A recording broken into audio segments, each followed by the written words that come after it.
Hello, we are live. Welcome to Talking Crit. This is going to be one hell of a bag of shit. We're sorry. Let Is you it know right really? now. We, we, Is it? we are we are giddy with excitement. So I'm the giddy with not excitement. another brick in the wall. Skeeter Green is Yay, Skeeter. stage. Is it right, left, whatever the fuck? He's the one next to me. Below me is my once a Always week. below you. Always below you, Always my below friend. me. I guess the Oh top, yeah. bottom, whatever. My Always once a underneath. week work spouse, none other than Bad Mike Battleotto. This So, this actual placement has happened before in No. oh real God, it life. has. We're not going to talk about that tonight. We are not going to talk about that tonight. No, we're not. But I had to get Eric. Hello, Eric wasn't hello, expecting okay. that one. Look, and Kim's I already didn't, here but because when you pointed it out, yes, and Once you and see it, and I'm looking at the wall, thinking there was a wall involved, and it was either kill or embrace, and I went for the embrace because I could not guarantee a kill shot. So I just figured I'll go for the embrace. And it's all good. It all made us better friends. oh God, Kill Kim Mary. is in the room. Tom Yes. Tom is in the Oh, there's room. Effie's Tom. in the Hey, room. hi Uh, guys. Jew Boki's in the room. We got a lot of people in the room. Well, I don't know, All right. Skeeter. I can't. You Who? might be a draw. You might Oh, be don't get it. No. No, influencer. Don't get him according thinking that. No. according to No. goddamn it Zach numbers, I am not. Well, yeah, and I'm upset that. See, so I'm talking to my buddy Zach because I talk to Zach almost every day, and I casually mention you're coming on the show, and Skeeter he panics. He like absolutely panics, and I'm like, what? Oh my god, like. You have him on G. Why don't you have GDZ more often, and you can have Skeeter on a show, and we wouldn't have to have him on our show. But since you're not on GDZ, you have to. When you have a strong opinion, where do you come? You come Right. here. We You come gotta here with let you us. blow off some steam, man. I blame Zach. I'm going to blame Zach 100%. It's his fault. I'm actually covering for Zach because I don't want any of my awful opinion and repercussions to blowback. get on him. Oh, I don't want No to blow. soil him. so what you're telling me You're is going to jump on the bag of shit and it's going to spray everywhere, but you know what, Zach? Mike, we got to make a statement. Okay, All right. all opinions and statements made by Skeeter Green do not necessarily reflect the opinions of Tavern Chat, Tenkar's Tavern, Eric Tenkar, Mike Battleotto, or any other living creature, living or Nope. dead. However, they I are am probably associated with.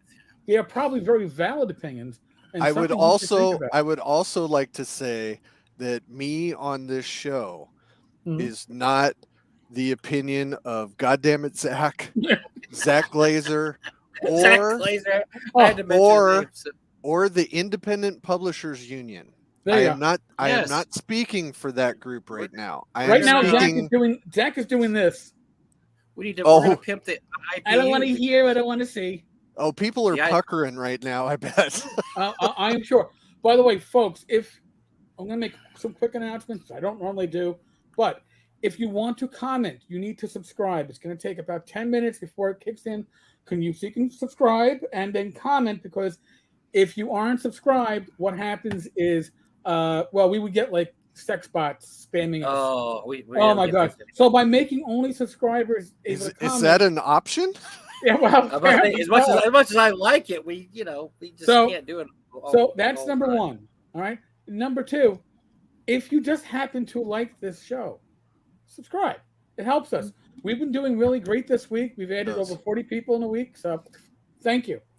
But we're small potatoes in the grand scheme of things. I just want to say hello to my personal legal representation, Mark Greenberg, who is in the Oh, chat. shit.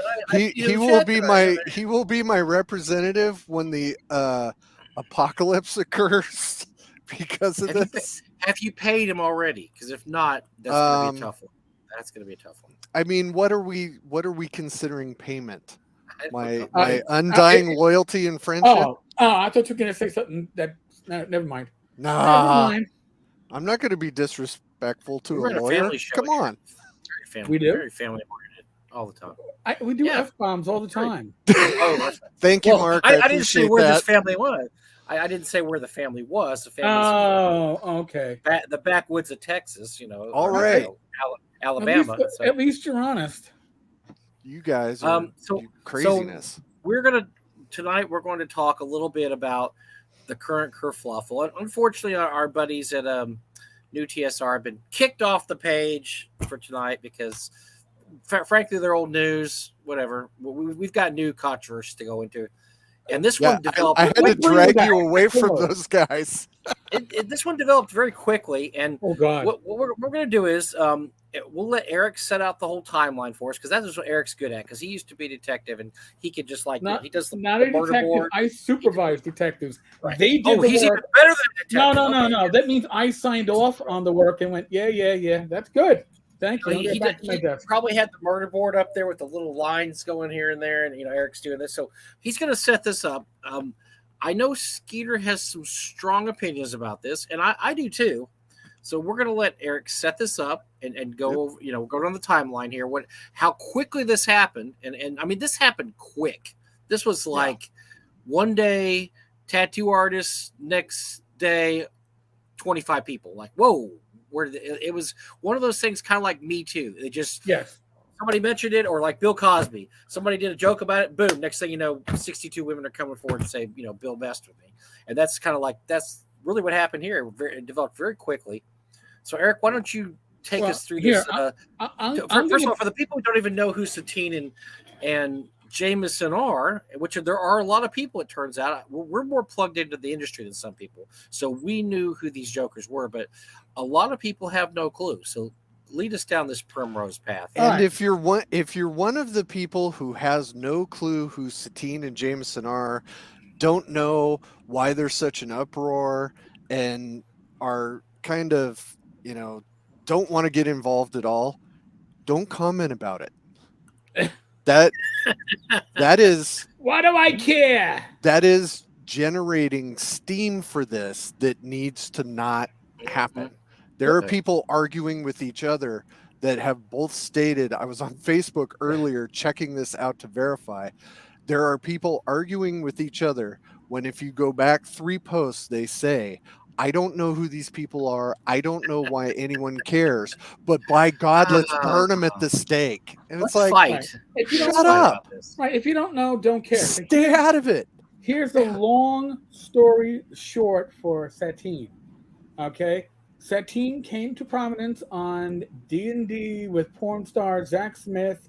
I hit it with my axe. Yep. And the players that he had in his game, which was like, I don't know, a combination like old school 4E game, something like that back in the day. Satine was one of those. So that's how she came into prominence in gaming, or at least became known.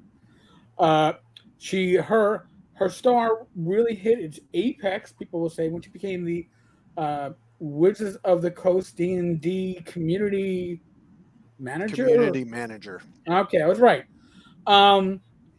Now, I'm just going to state this, and it's no slight on Satine as a person. I don't know her from a hole in the wall at a personal level, but if I was a company like Wizards of the Coast and I was selling a, quote, game aimed at, I don't know, teens, a large part of the player base comes in at, 13, I don't know if I would hire an ex-porn actress to be my community manager. So, I can speak to that eventually. Oh, all right. Well, is this going to be one of those like hold my beer moments and I pass the torch on to you? They didn't know.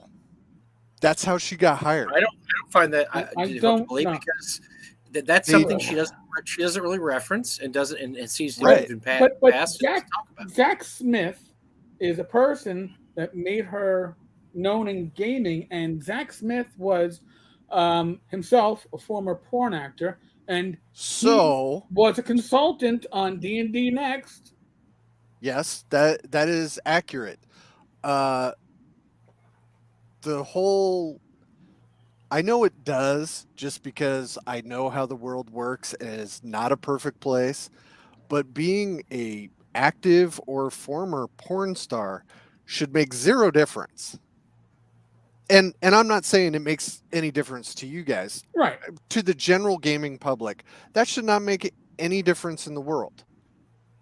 if you're going to be offended that somebody was a porn star, I don't think a game about demons and devils is probably for you. Perhaps. But All I it know is opens up doors I'm that talking with a Wes corporate probably suit. didn't I'm want to deal talking with a with. corporate suit. 'Cause Right. No, as a corporate suit, I I'd be agree. like, all right, so let me get this straight.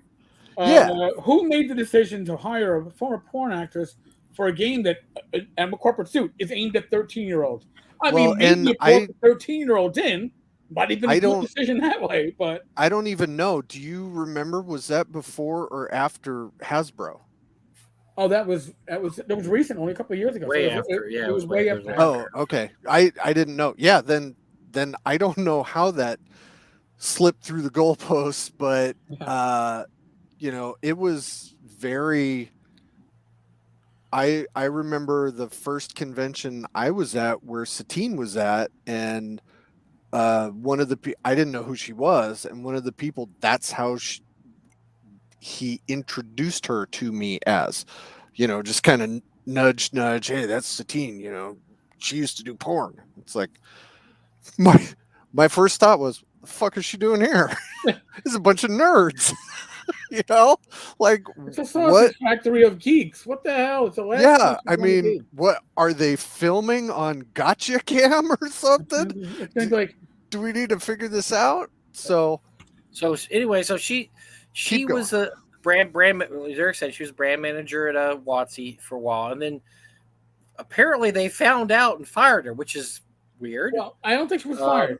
She was not renewed. I think not renewed, that's right. that's the That's more distinction. Her accurate. contract was up, and she was a contract employee.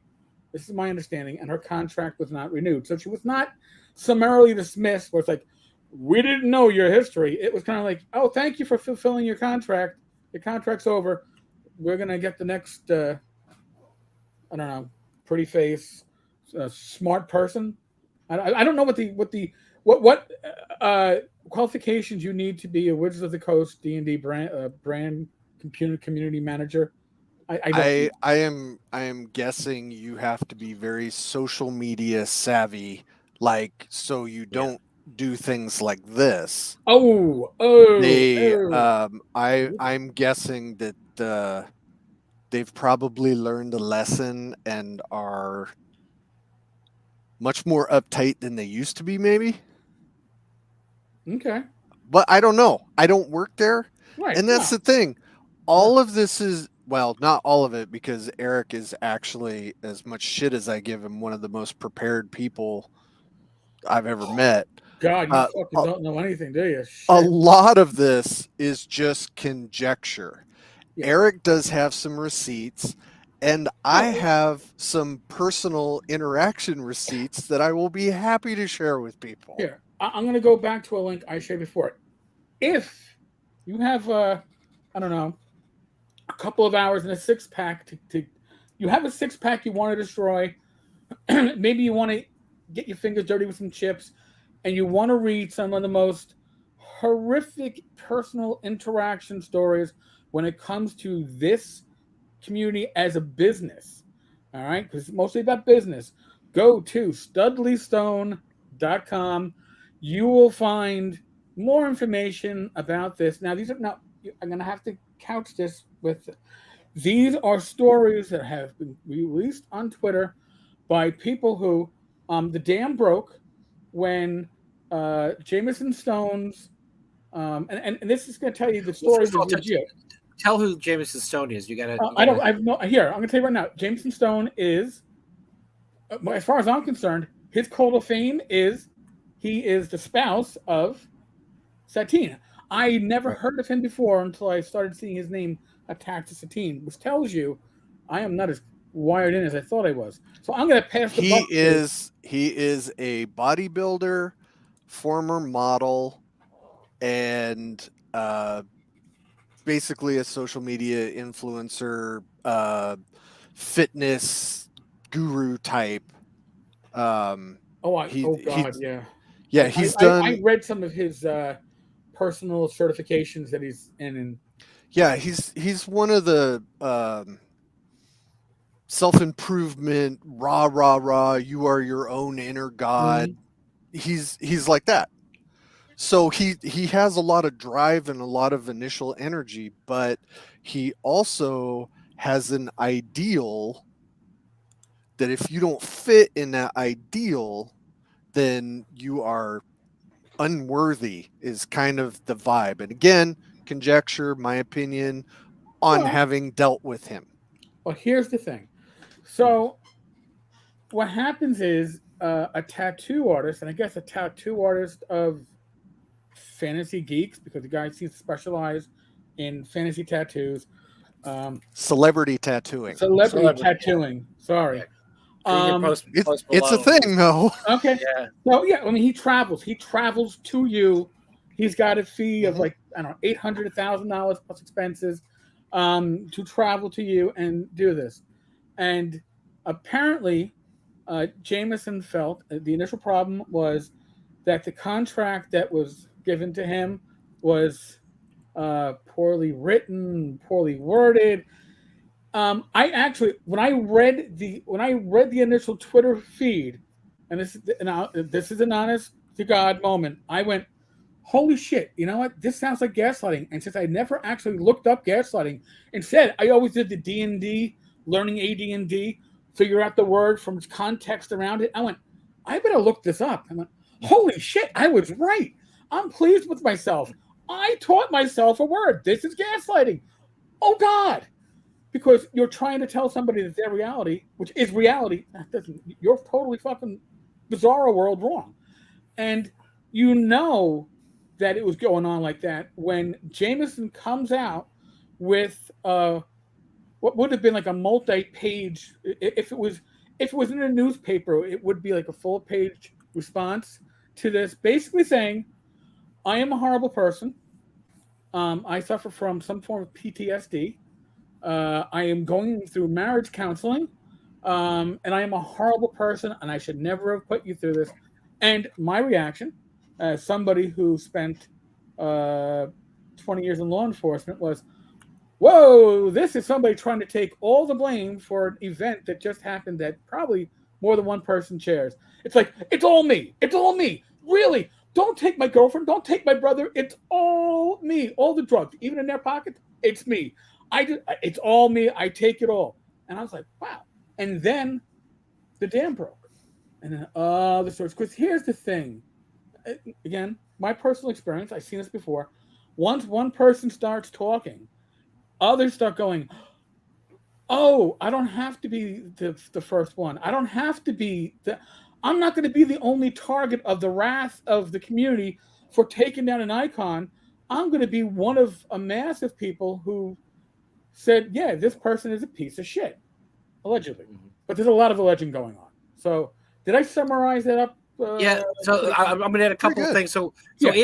It was weird because it went from this one post by a tattoo artist that I'd never heard of, and I read it, and he had receipts. He had back and forth conversations where this guy Jameson came off like an absolute creep, like just an absolute narcissistic, over the top, ridiculous idiot.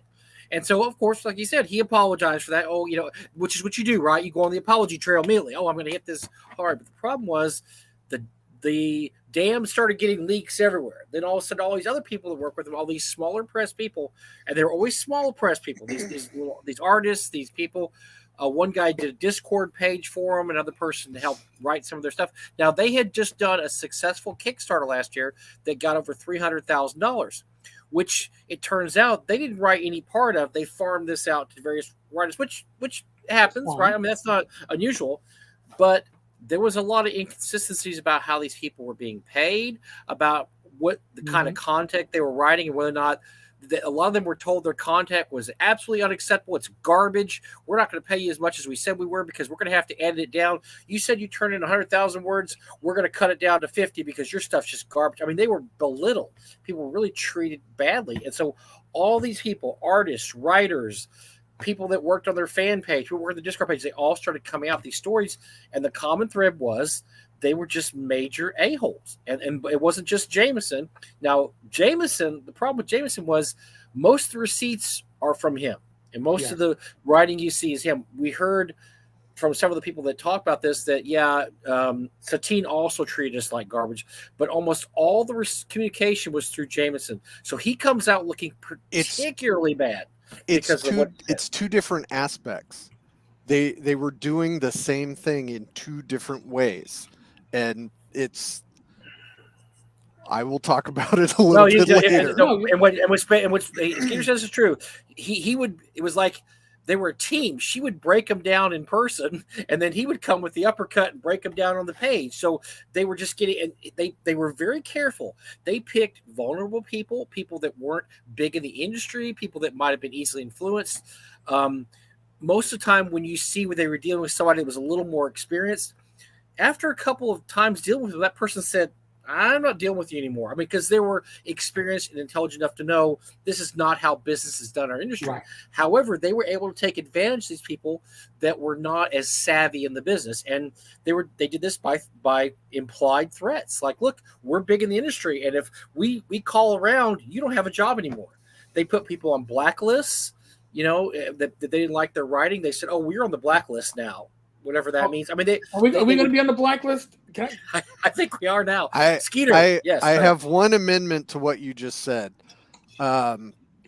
Most of that was absolutely spot on from what I've heard, because I know of some of the freelancers that were able to come forward and say some things, and I believe them way more. If it became a he said, she said, I would put my name with at least a couple of the freelancers, and Jameson is the company for the books, which is apotheosis. It's called apotheosis, right? Apotheosis or something like that. So, but I mean the whole machine, the whole Stone Phoenix machine. Right. Jameson is the actual creator of things. Satine is the etherical kind of person, the face man, the front person. Yeah, she's the front person of the band, and Jameson is the bass drums and most of the time guitar too. So she's Stevie Nicks, he's Lindsey Buckingham. So they do each have their thing. He's Lindsey Buckingham's one-handed roadie. Okay. I mean, let's call it like we can call it. Nobody on here knows who Lindsey Buckingham is, so that's okay. I know, we're old. We're just old. Yeah. So yeah. We haven't mentioned that he resigned as CEO of the company that he founded. Yes. And how fast did that happen? Oh, that was all very fast. I mean, good Lord. The mob didn't even have the torches lit, and he gave up. It's like, wait, one other person came up. I know there's got to be a dozen. Yeah. Time for me to go. Maybe it'll end. Now, here's the thing. Just like his initial response looked like it was pre-written, because, oh my God, I've seen some good falling on the swords in my career from officers where they went, and they did great falling. I've never seen anybody take responsibility for shit that they had. I wasn't even in the room. I'm taking responsibility for it. But if you think super Machiavellian, which is where I live, these are media savvy people. Oh yeah, they have seen this happen to other people in our business, New TSR, and in the actual businesses that matter.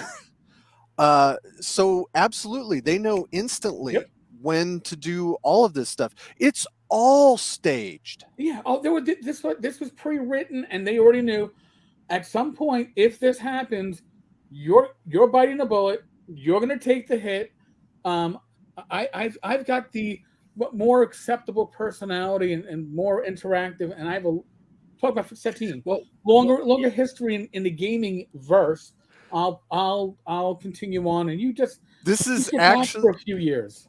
This is actually like a subset of The Boys on Prime Video. I mean, they are so concerned about numbers and like rates, and if I shine a light on this part of my face, 3 less people like it. That kind of shit is literally happening. If I was worried about my looks, I would have gotten my hair cut in the last 6 months. Fuck. Well, most of the receipts also were in his. Most of the stuff we saw posted was him.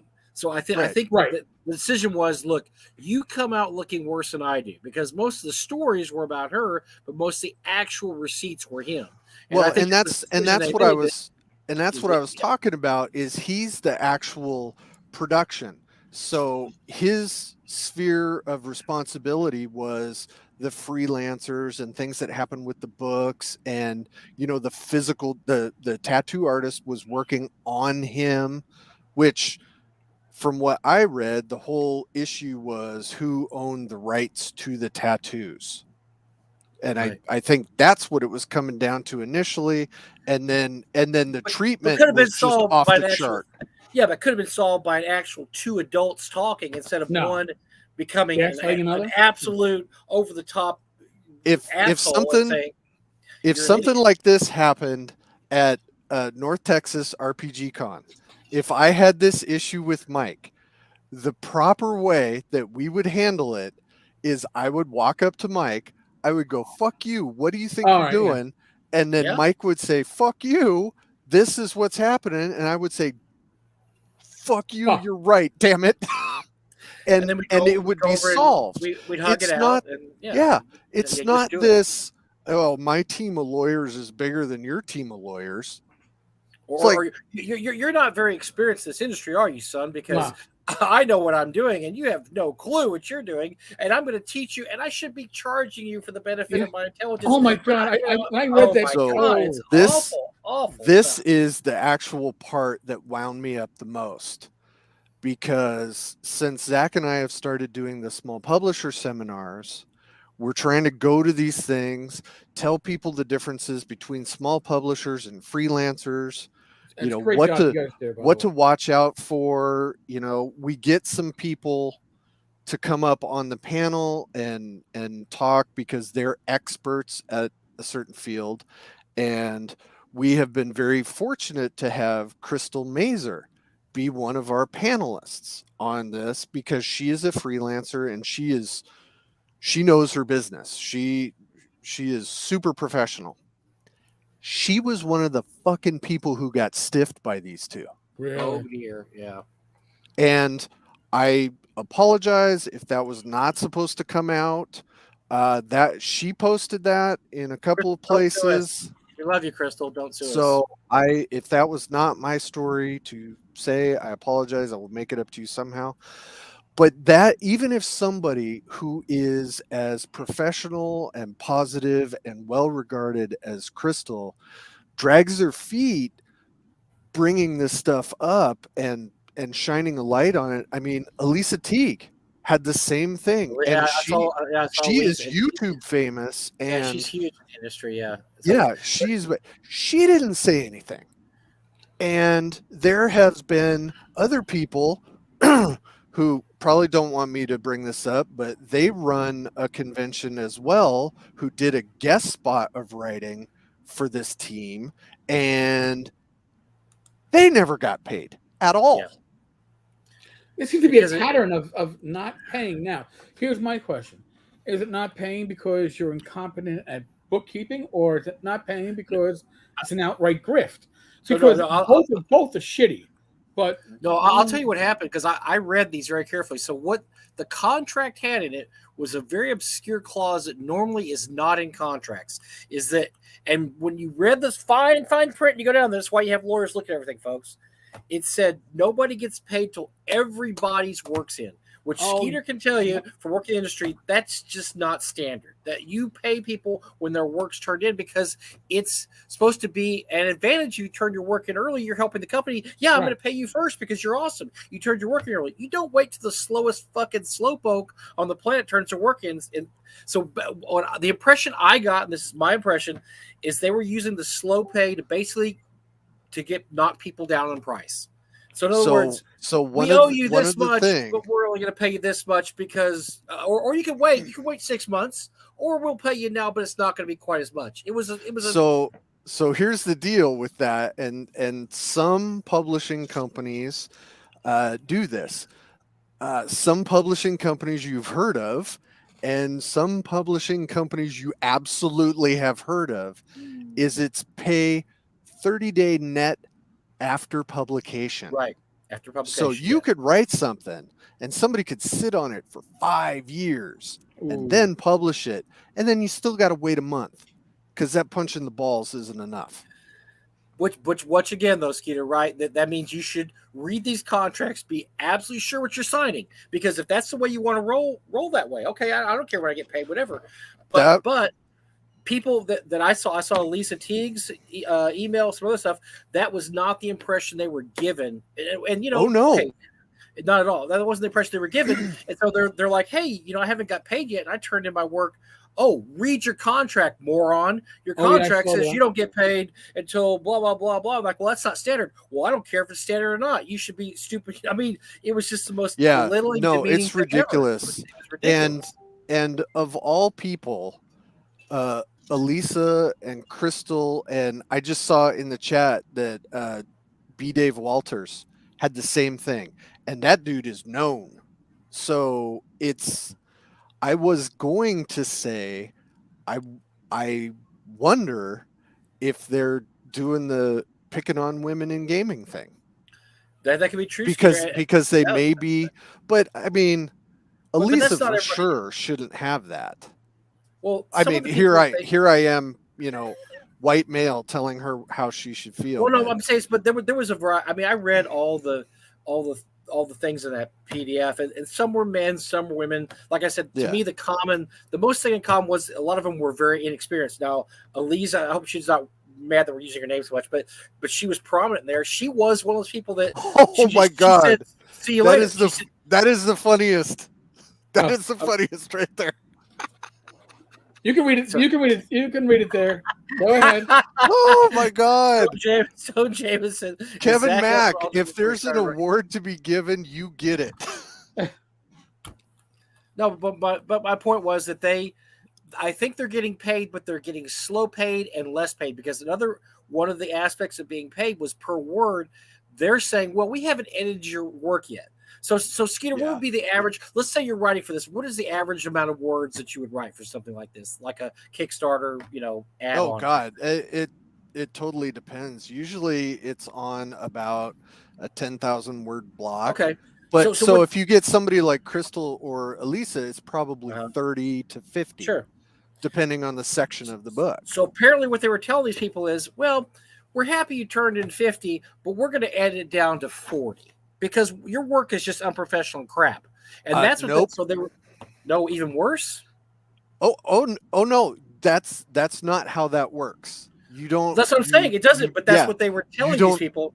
Yeah, is that we're going to edit down, and you're absolutely right, Skeeter. That's bullshit. That's absolute effing bullshit. I mean, you don't tell. I mean, you can't do that. So that's what they were doing, and they were basically nickel and diming these people. Yeah. That will probably now never work for them again anyway, even if this hadn't blown up. Yeah. They're nickel and diming. They're going to be out of business, so it won't be a problem. To wrap it all up, in the last few days, they've had a lot of cancellations of contracts. D&D and a Dungeon canceled their appearance this fall. Dice manufacturer canceled their sponsorship. I mean, they're going down the usual route of you were a shitty person, now everybody's going to cancel and distance from you. And they're getting a lot of flack from people. And like I said, the revelations just keep coming out every day. There's a new person. Oh yeah, I mean it's the dumpster fire is still building. Yeah. So Satine is going to issue a tearful apology tomorrow, apparently, right, Eric? No, she did. Instagram, it was today? Oh, okay. I thought it was tomorrow. An Instagram live at. Oh, of course, it was an Instagram live. Yeah. Right. Okay. So she can take the questions she wants and ignore the questions she doesn't want. Yeah. And that was right before the show, 7 p.m. Eastern, 4 p.m. Did you get to see it? Because I missed I it. didn't give a flying fuck. I forgot, because if I wanted to hear canned responses, and by the way, when she made that announcement on her Twitter feed, one of the tavern's frequent viewers actually commented, because he showed it to me, if you want real questions, why don't you go on Tankar's Tavern tomorrow night and answer them?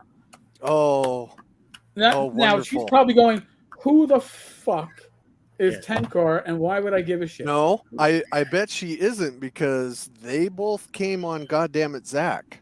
Oh, And we are but a crazy fringe show. That's part of the story I'm going to talk about. Okay, so to wrap it up, so we get to Skeeter's awesome stories. He keeps. So this is where we stand now, and so if you don't know who they are, you know who they are now.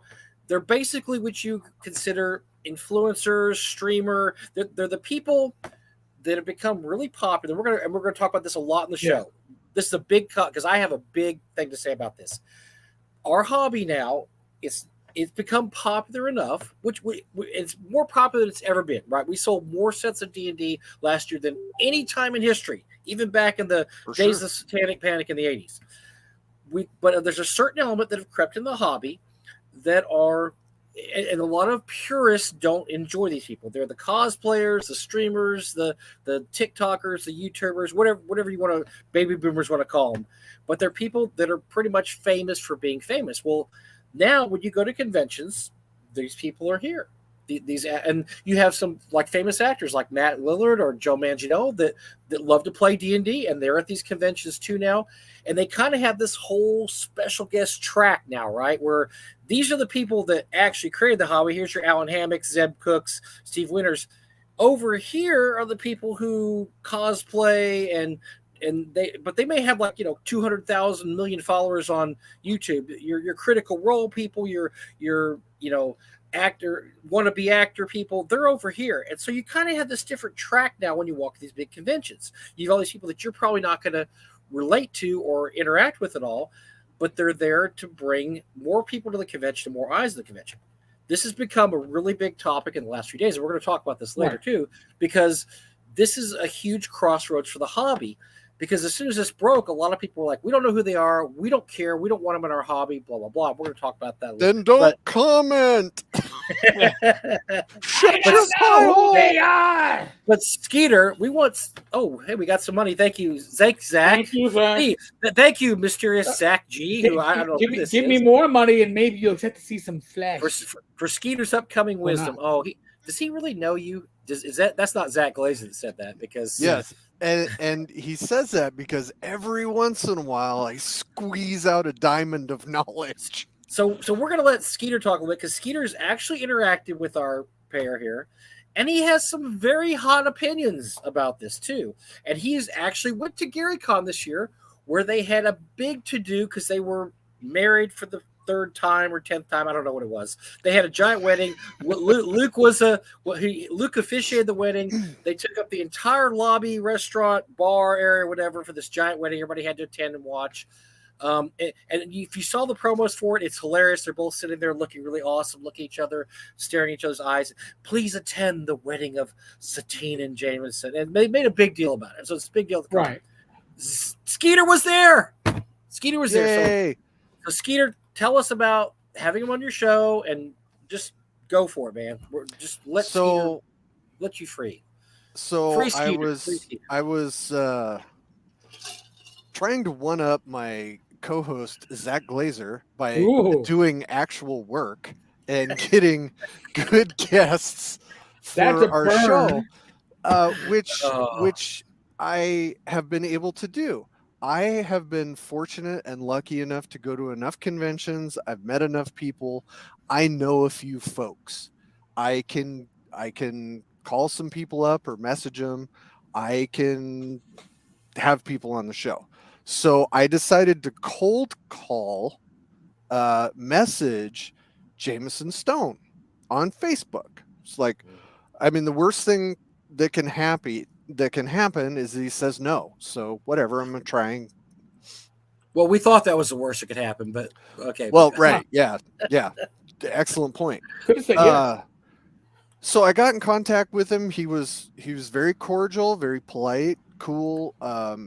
I asked, hey, do you have some time? And it was during their Kickstarter for the Bards thing, Battle of the Bards. Yeah, okay. So it was during that, so I figured we could get him, and we could get him on the show. And he said, yeah, that sounds great. Contact my person who does all of our scheduling. And I was like, okay, I mean, you guys are doing stuff, you're busy. That doesn't seem super odd, I guess, if I think about it. But anyway, Time out. I don't have people, so I don't have my people call your people. Gary Oliver just called us. Oh, Gary. Quality guest Skeeter Green. Gary's my favorite. Gary, he's wasting North Texas money on this. So Gary, stop this. I'm going to look at the books Monday, and I better not see $20 out of our account because this is a waste of money. Hey, this is going to bring singles of people to North Texas. Oh my God! Yes, the numbers willing. Tom Tullis could bring people. Oh, well, it's Tom Tullis. Absolutely. Skeeter's no Tom Tullis. Watch that show. He knows that. Yeah. So we get it arranged, and can't be outdone, by the way. Jameson and Satine are there, and I'm gonna make more money for you guys than anyone else by keeping your clothes on. That's fucking amazing. Well, crazy. It's the first 45 minutes. Let me get warmed up. We're still young tonight, so let's go. So we get on the show and we start doing our interview, and just like you guys, I mean, we're not scripted. We don't have show notes to give them. We're just cold asking them. Zach and I both asked just a couple of questions and just let Jameson go. I don't know if it was before we went on or shortly after we went on, Satine had to leave. She was double booked. So she said. But, I don't know if you guys get it. I still get it. When somebody tries to big time you, like you're not important. I am an actual person. It was that vibe, but I didn't really pay attention to it because Jameson was there, very engaged. He and my co-host talked about book paperweight because they're both, as you know, fascinated by such things. Yeah. And when we were done, everything was cool. It was very professional, very, reasonable for the people that they were. And I didn't think anything of it, which is why when all this shit started happening, I was very surprised. And I started thinking about it even more. Was it that we had nothing to offer them for them to take? I mean, I started getting super paranoid about this. I kind of downplay myself and I tease Zach all the time, but Zach is a major part of a large third-party publishing company for Dungeons and Dragons. Right. So are you, Mike, when you show up to work. Huh? Oh. Is that what that is? I have my own company. I'm doing pretty okay. But yeah, just kind of, it's all good, blow off. So I like whatever. So I'm hearing all this stuff. Yeah, they're shit boxes. But at GaryCon, I think it was announced like a month or 2 months before GaryCon that they were going to get married. And then I think a little bit later it was that Luke was going to perform the ceremony, which awesome. That's cool. They're nerds. They like D&D. Cool. I don't think they love D&D. I think they like it. I think they play. They're well versed. It's their money. So let's be clear. They like the money. They're good at their job. Now, but by the way, time out. I'm gonna interrupt real quick. Yep. Luke made a comment on yesterday's post that I had said it was like a con within a con, and it was only for the pretty people and the in crowd. But and I'm sure you'll cover this, anybody was able to go to the wedding that took up pretty much the whole immediate venue where you ate or drank. Is that an accurate description? So for the people who know what the Grand Geneva looks like, they took up the lounge that you step down into. They took up the bar. Okay. They took up the lobby. They took up the restaurant on the other side of the bar. Was that like standing room? Like, did they take the tables away just so people could mill? So it was mostly standing. There are a few chairs and couches and everything in that area. It's a big area. You can get a map of the entire hotel if you buy the Dread from Geneva Lake from SGP. Product plug. Nice. No, but it's probably, I don't know, a couple of 1,000 square feet of space. Yeah, easily. That was packed, and you, like, if you wanted to be anywhere in the common areas of the hotel, you were part of the wedding. That was just, it was enormous.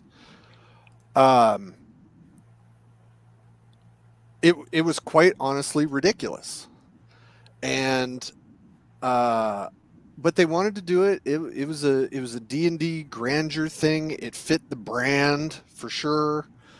There were some, I think there were some regular famous people there, but there were a bunch of industry famous people there.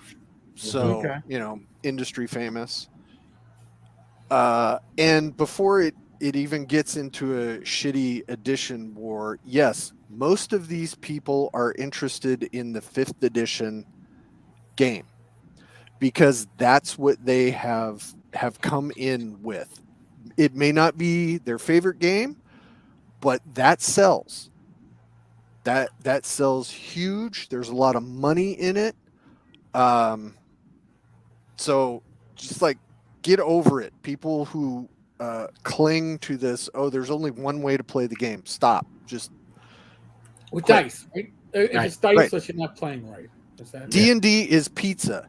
Everybody has their own favorite kind. Oh, okay. I thought you D&D is pizza with like Gatorade and Mountain Dew and ring ding. No. I wasn't doing the Nerds in the Basement Stranger Things reference. Oh, okay. I was just verifying because you never knows. That was a tangent. Yeah, I'm sorry. Go ahead. Total tangent. So we're back at the wedding. All these people are there, and we had just finished the celebrity game that I was fortunate enough to run because I wrote the module for Gary Kahn, and much thanks to our celebrity Pat Kilbane, he was one of the best Call of Cthulhu players I've seen. I mean, he was into the investigation. He was invested. Super happy he was in the game. All of my friends who are in the chat who were also in the game, thank you very much. It was wonderful. The reason Pat was alone in the celebrity game was because originally it was going to be Luke Gygax, because I created an NPC for him, and Joe Manganiello were supposed to be the celebrities in the game. So Joe ended up not being able to do it. He had to go shoot a movie or whatever. Oh, he didn't make the con. All right. Yeah, no, he wasn't even there. Which is the second time at Gary Con when he was listed to be in my game and didn't come. So, I mean, I know it's me. I know I'm atrocious. Curse, you're getting cuffed, man. The curse of Skeeter. Yeah, it's bad news. So then the celebrities were supposed to be Pat Kilbane, who actually came to the game, and Jason Charles Miller, who is he fronts a bunch of bands. Very well-known country singer, very well-known singer, songwriter, cool as shit. Yeah, he was in the lobby playing guitar. And I guess either he didn't know he was supposed to be in the game or didn't care.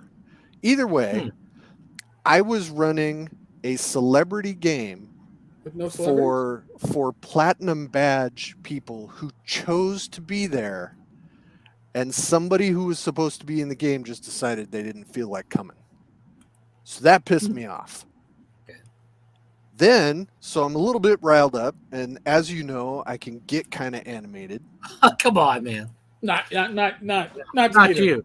Go to the bar. Don't keep Skeeter up believe at it. 4:30 in the morning. Don't believe it. I've got all of my shit with me. I am in the lobby trying to talk to my friends who I want to hang out with, and I'm getting batted around like a pachinko ball with all of these fucking people in the lounge, and I finally get set down, and all I can see is all of these, like, it's like Jim Jones in Jonestown. It's like if they were handing out Dixie cups of Kool-Aid, I would not have been surprised at all. All these people looking at this stuff. Oh God. And I turn to some of our mutual friends and I say, if I ever try to take over a convention and make it all about me, burn me with fire because I'm a pod person. That is not Wait, what you do. What is this bidding war shit? They're trying to distract you, and it's working. Ignore them. Ignore the money. Ignore. Thank you, Gary. But ignore them. Yes. Ignore the Benjamins. Ignore the Benjamins. Keep your shirt on. So another aspect of this wedding thing was that they were so enamored of taking pictures and being with the guests and hugging them and doing all this stuff. One of our mutual friends, I'm not going to specify on air, they may not want this story told, was just standing behind the wedding party. They went over thinking he was in the photo line, shook hands, hugged, took pictures, and all of this stuff. He gave them some marriage advice and all of this stuff, and told me later, it's like, I didn't know what the fuck was going on. It's like, I wasn't supposed to be there. I'm not part of your wedding party. It was. You are now. Yeah. So I think there are equal parts being actively malicious and just blissfully unaware of what the fuck you're doing. Zach, I will fight you right now. Yes, leave it. Ignore Zach's shit. Ignore it, Skeeter. We're here to focus on you. He's just trying to. He's doing this on purpose. If Zach's willing to pay bucks, I will put it up on. He's throwing hand grenades. He's only throwing $2 in there. Don't fall for it. Okay. I could go on and on about this. One of the things the community at large, who is going to discuss this ad nauseum until somebody feels like they're right, you really need to define who you're talking about when you're making generalizations. Because just going after YouTube personalities or streamers or people who do things on the internet, I mean, not for nothing, we are talking on the fucking internet right now. So if you're watching this and hearing it, you're as much part of the problem as anybody else. I'm an influencer. You are an influencer. I haven't learned how to actually monetize it. Well, not tonight. Tonight's different, but most nights it's like no kidding, man. Here you go. Wait! Tonight, me $3.42, Mike. Hold on, I gotta pull a Jameson and argue with you about a contract now after the fact. Oh, fuck yourself. Too soon?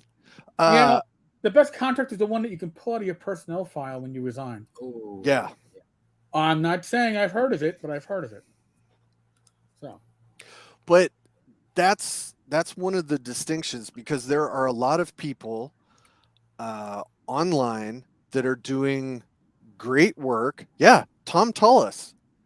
And as much as I want to rip on his beautiful bald head and say what a piece of shit he is, I love it. He is one of the most beneficial people in RPGs. I mean, from the 3D modeling and the Valis Mortis stuff that he does, all kinds of shit. Wonderful.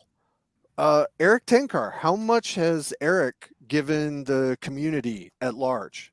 I mean, a ton. Not enough. Well, come on, I can still give more. Yeah. You're gonna give it up. See, you had to keep pushing this. Dude, you had to keep when, pushing when me. when I pass, my body's gonna be like a relic, and everybody's gonna. Can I get 10 cards right hand, please? Ooh. I don't think anybody wants your right hand. Oh, hold on. Don't say that. Don't say that. I'm a lefty, so you want the right hand. Oh, right yeah. All right. Whichever one North is Texas, most North ruined. Texas puts in, you know what? North Texas, we may have a midnight auction thing for that part of Tango's body. Oh, there you go. Yep. Foul. Thank you. But the other thing that I wanted to really focus on is the freelancers who got screwed over on this. And even not mentioning who they are specifically, just the in general treatment and the fact that people who are highly professional, and I would suggest much more professional than either Satine or Jameson, feel like they can't speak up when things are shitty. And you know, there's not a ton of money to be made in RPGs as a freelancer. I mean, very few people do it full time, and I don't know anybody driving around a Jag from their, you know, freelance writing work. You do it because you love it and you get a little bit of money for some toys. But if you feel like somebody has the power to step on you and keep you from doing that, that is horrible. I had that up until like 3 or 4 years ago. I would never say no to anybody who asked if I could write on a project or anything, because I thought if I ever said, nope, I'm not going to do that, no more offers would come. Does this mean that we're gonna have to get another super chat from your goddamn exact partner? By the way, thank you, Tammy. Mike, what equipment do you need us to purchase? What was the next thing in the list there? Maserati, I think, was on that list. No, I don't think it's on the list. Oh. Unless you're talking about like a Hot Wheel car. Oh no! Nice. It was a above ground swimming pool with a heater. That was no. I'll check my list on there. I don't know. All right, maybe you need a new microphone. It was a microphone, yeah, because I don't have a microphone right now. I'm using the computer's microphone, which is working okay, but it's not professional. It's not professional. Come on. No, that's it. We'll hook because my microphone. Yeah, it's not professional. I'm not professional, so you know. You are professional. Shocking. So sorry, Skeeter. The point you bring up, Skeeter, is a good point. Is that, and this is one thing I wanted to focus on too. So I'm going to jump in a little bit, and we can talk. We can talk together. Is that a lot of people? So there's a few questions I saw online, and one of them we'll go back to later. But the one I want to focus on now is people say, well, why did these people say anything? You know, why did they come forward? Because if they'd have come forward, this wouldn't have gone on as long. Yada yada. Nope, that is incorrect. And so you got to understand is that if you look at the people that they dealt with, I think they were very careful to pick people who had little. Read their stories. They had no influence in the industry. They didn't know a lot of people in the industry. They didn't really know how things worked. Satine came on as their best friend. She loved their work. Jameson loved the work. They built these guys up and said, your stuff is great, and this is wonderful. You're my best friend. This is, I can't believe you're doing this for me. And then when things didn't go right, they were obliquely threatened that, we can make a few phone calls and this is all going to come to an end for you. And that is a very real fear, as you said, Skeeter, if you're just getting your start in the industry or if you don't know a lot of other industry people. Now, if you know a lot of industry people, you could call. Oh, that's who that is, Eric? Yes. That's awesome. Yes. But yeah, yes. If you know people with industry, you could talk to them and they could say, no, they can't do that to you. That's stupid, whatever. But when you don't, when you're new in the industry and you don't know what kind of influence these people have. You just see that they're famous. They're doing videos. They're on their guest, especially at a convention, you get worried that they're going to talk to a convention and they're going to tell somebody, hey, don't book this person. This is a bad person. Don't use them for art. Don't use them for writing. And that's a very real fear for a lot of these freelancers, especially if they're just starting out.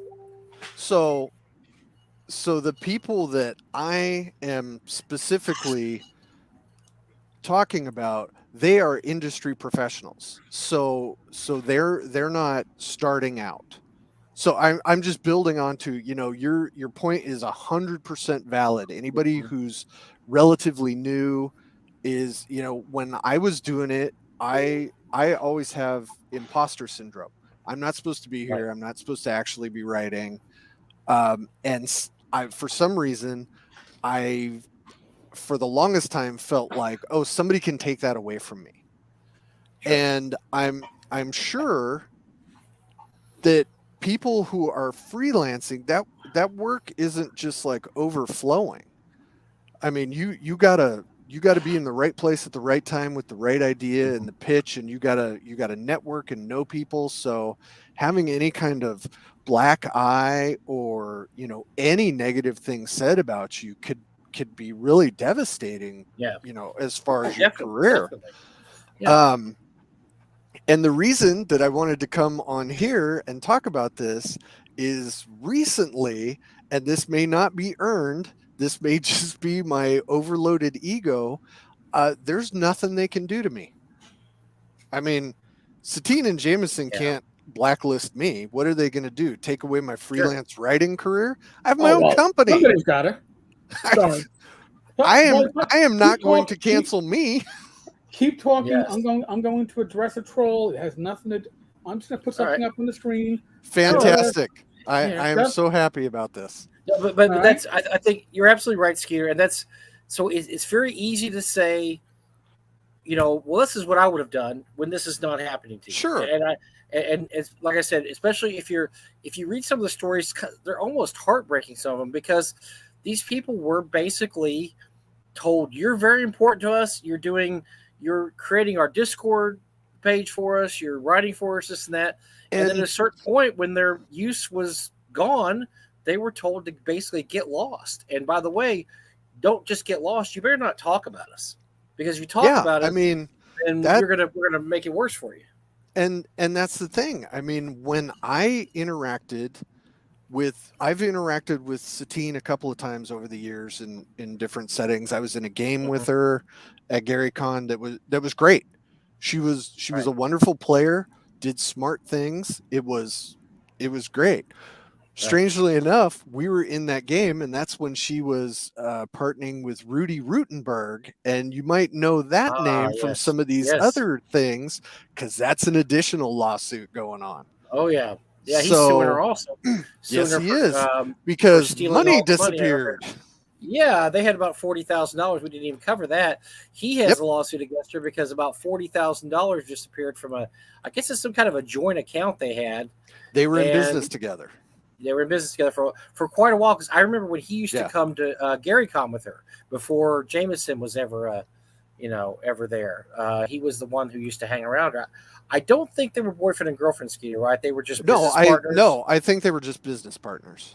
Yeah, and they used to do these location things, like the D&D scape or whatever. That's not the name. So please don't associate legitimate business with my mush mouth. But she would go do those destination things, which, from what I have heard, were very entertaining. Mm-hmm. That's the thing, is why I don't necessarily think some of this is coming from a malicious point. I think they wanted to do, I think they had Disneyland syndrome. They wanted to provide this experience and couldn't do it, and got frustrated and started chopping at the foundations of their own company. These people are also, they're very good at compartmentalizing their different I wouldn't say it's not really personalities, but they're aspects that they can. So in other words, when they're in front of the camera, they're turning it on. If they're on a TikTok or they're at a convention, I mean, they're they turn on actors. the charm. They turn on the charm, and everything's great. Yeah. Whatever. All these things we're talking about happen behind the scenes when I know, things didn't go right on the Discord. Yeah, hey, things didn't go right on the Discord. What's wrong with you? You're the stupidest person I've ever seen. I can't believe you let this happen. This is all behind the scenes. This never was in public, and that's very big on abusers. I can't even imagine. I can't even imagine having that happen. I would laugh my ass off if somebody did that to me. But we're at a place, you, me, and Eric, and people like us. We're at a place where that's just not important to us. It's hard. I know it's hard for people to put themselves in that position, but you have to sometimes because we all were there at one point. Now we're not there now. Eric, like I said, I was just laughing one day thinking if we walked up to Jameson and we had something going on with him and Eric and he told us something like that, I would just laugh my ass off. I say, hey, dude. I'd be like, what? You're going to destroy you. And okay. So you want to know exactly. So this would be the kind of temperament and guy that Jameson is. If you approached him, Mike, within 5 minutes, he would be suggesting an exercise regimen for you. 100% unsolicited. So that's the thing. He knows what's best for you, and he can shape you and make you the best Mike you can be. That's the personality he has. Well, you know what though? I came to you, Skeeter, for that instead, didn't I? I asked your weightlifting advice the other day. I didn't call Jameson because I know you're my friend, and I know Jameson's is fake as fuck. He's not gonna. Those are the kind of people that don't do anything unless there's something in it for them. And in that case, you know what's in it for him is that he's smarter than you, and he's going to be able to tell you what to do. Well, yeah, it's definitely the whole culty. Somebody mentioned that in one of the threads that he's, got this cult mentality, and that's just it's like fucking CrossFit people. And I used to be one. They have a culty mentality that like only their way is the Ty. Yes, nailed it. But no, he was a sufferable prick. Because he was a pretty cool dude to talk to, because he didn't want anything from me, apparently. Well, you're not cool. You're right. Not cool. Well, or he knew that you weren't going to give him something he needed, and those kind of people, they can very quickly. I am always ready to give somebody like that exactly what they need. What I'm just saying is they very you can take that any way you want. when they're talking to you, though, they can very quickly decide if you can help them or not, and if you can't help them, they may be polite and talk to you, but you're not, whatever. But if they sense there's something about you, like this day I started talking to Jameson and I said, by the way, I also do a convention. Well, now my convention is only 500 people. He probably wouldn't be interested. But let's say I said, I have a convention that does 5,000 people. Maybe that would, this guy might be able to throw me some money. Then all of a sudden he's really interested in me, right? But if I mention I have a convention with 500 people, it's like, whoa, whatever. No. See, not interested. See, I'm not sure. They may have been interested. It would have been, I have an old school convention that would have shriveled that up right there. Yeah. 5E. Nope. Those plums would have turned into raisins. Get out of the way. You don't do it really well. You're not the in crowd. So we've gone on and on about these two, and I think we should continue to go on and on. But it is not just a 5E problem. Right. Well, let's get away from the specifics. Like you're saying, it's not just a 5E problem. Okay. It's so. Tell us, Skeet. Well, I want to bring up something real quick. So the other big point I wanted to make tonight was this: was the fact a big question I see in all these threads popping on Facebook is that, well, you know what? Our hobby doesn't need this. Why would you even have these people? They don't play D&D. They don't, they're not actual, they're just personalities. Why do you have these personalities? And you got to understand the whole idea behind most conventions is you want people there. You don't really care how you get them. North Texas is an anomaly. And I absolutely admit that. Gary, admit that. We only want 500 people. We have a cutoff time. We're not the convention for everybody. But most conventions exist because the more people you get, the more money you make. Let's say you charge $80 admission. Guess what? You have 1,000 people at your convention. You just made $80,000. If you I would like it if conventions would start charging $80. None of them do currently. I think we're at 95 now. I'll ask Gary. We may be, but the point is, the more you make, you start adding that up over and over again, and you realize conventions that have 3,000 to 5,000, even though they're small, if they have these platinum badges, diamond badges, they're making pretty good money. They're doing okay.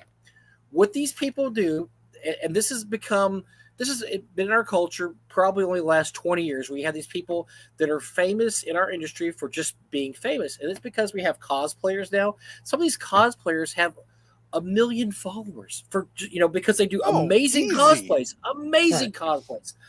You have these people that do TikTok, that do streams, that do Zoom, that play games online. They all have these built-in audiences. So if I'm doing a convention and I want to grow my convention, I'm thinking, if I have cosplayer Z on, she has a following of 500,000 people. I'm going to get a little kickback from that because she's going to talk about me on her show. She's going to mention me when she does her cosplay. I may get some numbers from that.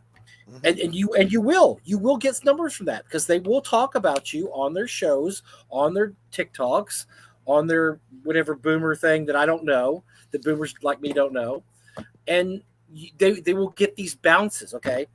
It's hard to turn that down. And so what you have now with these conventions nowadays, it's like you have these two tracks. Like I was talking before, you've got the creator. Let's say you do a convention, you've got the creators of the game, you've got the Mike Merles and the Alan Hammocks and the Monty Cooks. You got the people that actually did things, the Jeremy Crawfords that did things to make this game important. Then you've got these other people over here that you're like, and I do this all the time when I look at guest lists or conventions. I'm like, I don't know who this is. I don't know who this is. Who is this? And so I have to read their bio to find out, oh, they're a streamer. Okay, well, I don't really know streamers. I know some video game streamers. I don't know any game streamers. And then I immediately think, okay, they got this person because they probably have a following of 500,000 followers. If they come to the convention, they talk about it, and boom. Hold on, just a second, Mike. No, jump in whenever you want to jump in.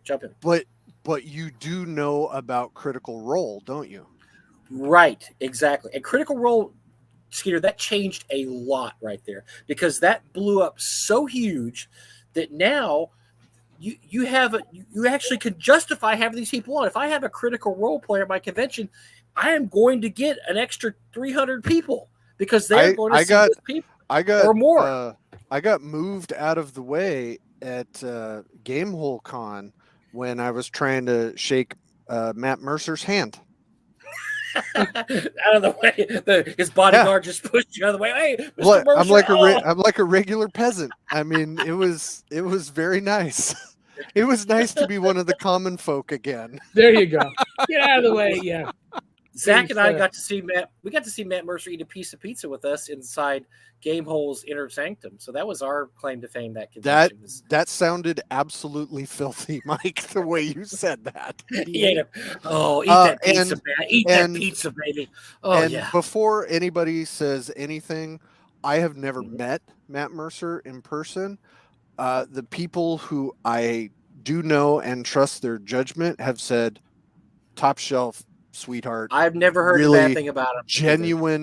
Genuine gamer who happens to be a voice actor and got famous. And you know what? And he could absolutely be a total prick because of what he controls and how the money he makes and what he influences. And for what I've heard, he's not. So that that's all. And I have heard second Zach and I or saw third hand that the Critical Role empire is run pretty kindly.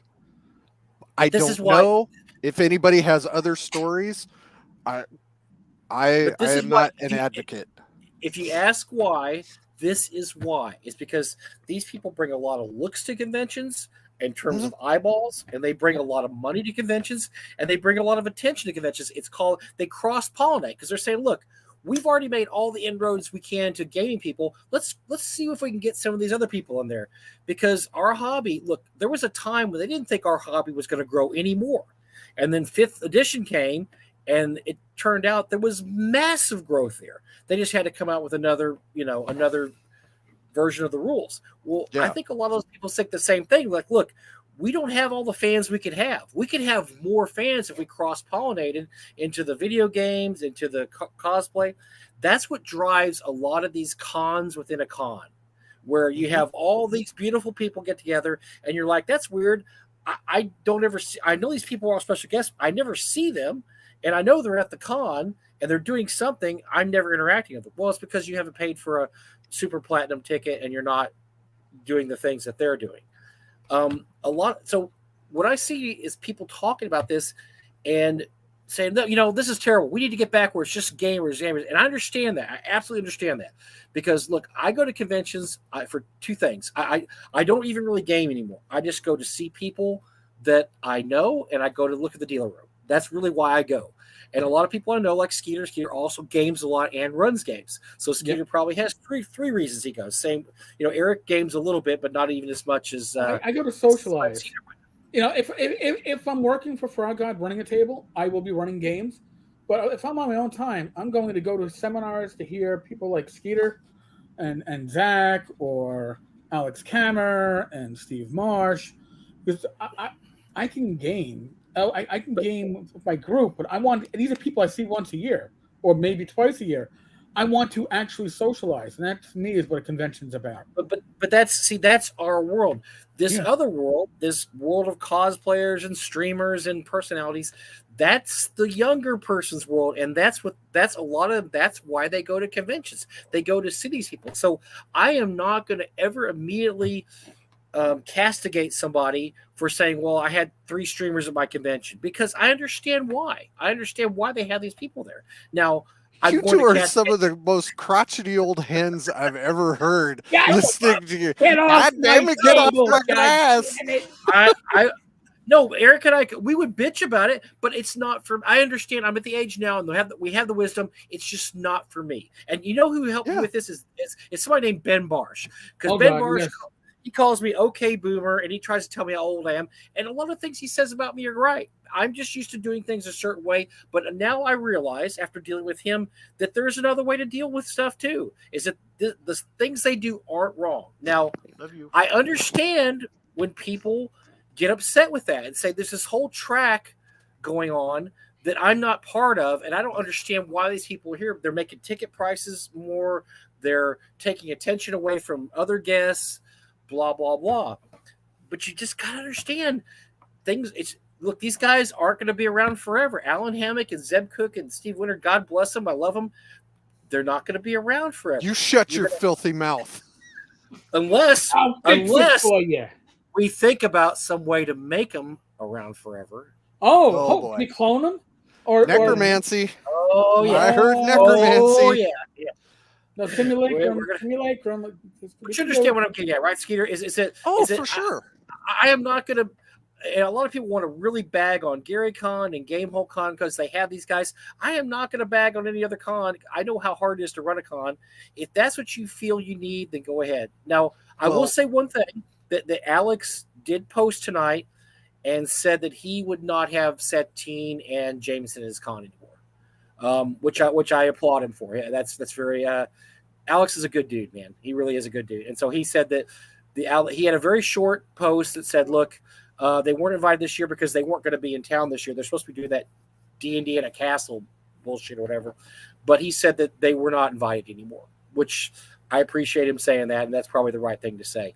But is Alex going to get rid of streamers and personalities and cosplayers? Probably not, because they do bring in this certain segment of people. We have to look at this in a different way. Streamers are part of social media. Social media is not going away.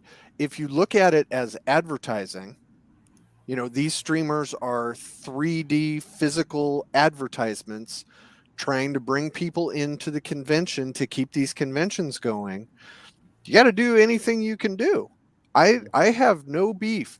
And there are a bunch of YouTubers and content providers and streamers that are absolutely beneficial. The guys at Nerdarchy, There that's you how go. I That's learned how to play a fifth very good edition. example. Very Was good watching example. those guys. Matt Colville, he Matt Colville. is an expert at.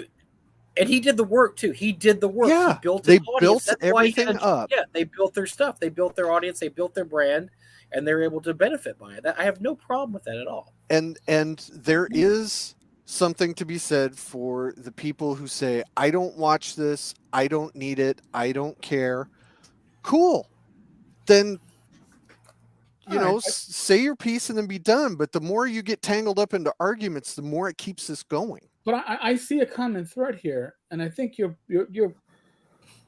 it's the influencers, the streamers that are gamers first, that do it because of the love of the game, that seem to cross both paths effectively. Right. It's the ones that are streamers or influencers first, where all they're thinking about is, where's my I'm going to try to phrase this in the nicest way possible, but how am I going to monetize this the best way, as opposed to how am I going to serve the community that I have built? I mean, those are different things to look at. If you serve the community that you are a part of and that has built up around you and your work, then by definition, you are going to probably make more money.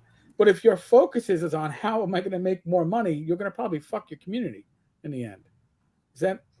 Yeah, no, I follow that 100%. I mean, I would definitely say if your primary goal is gaming and you put something on a YouTube channel and say, call it like Tenker's Tavern or something like that, then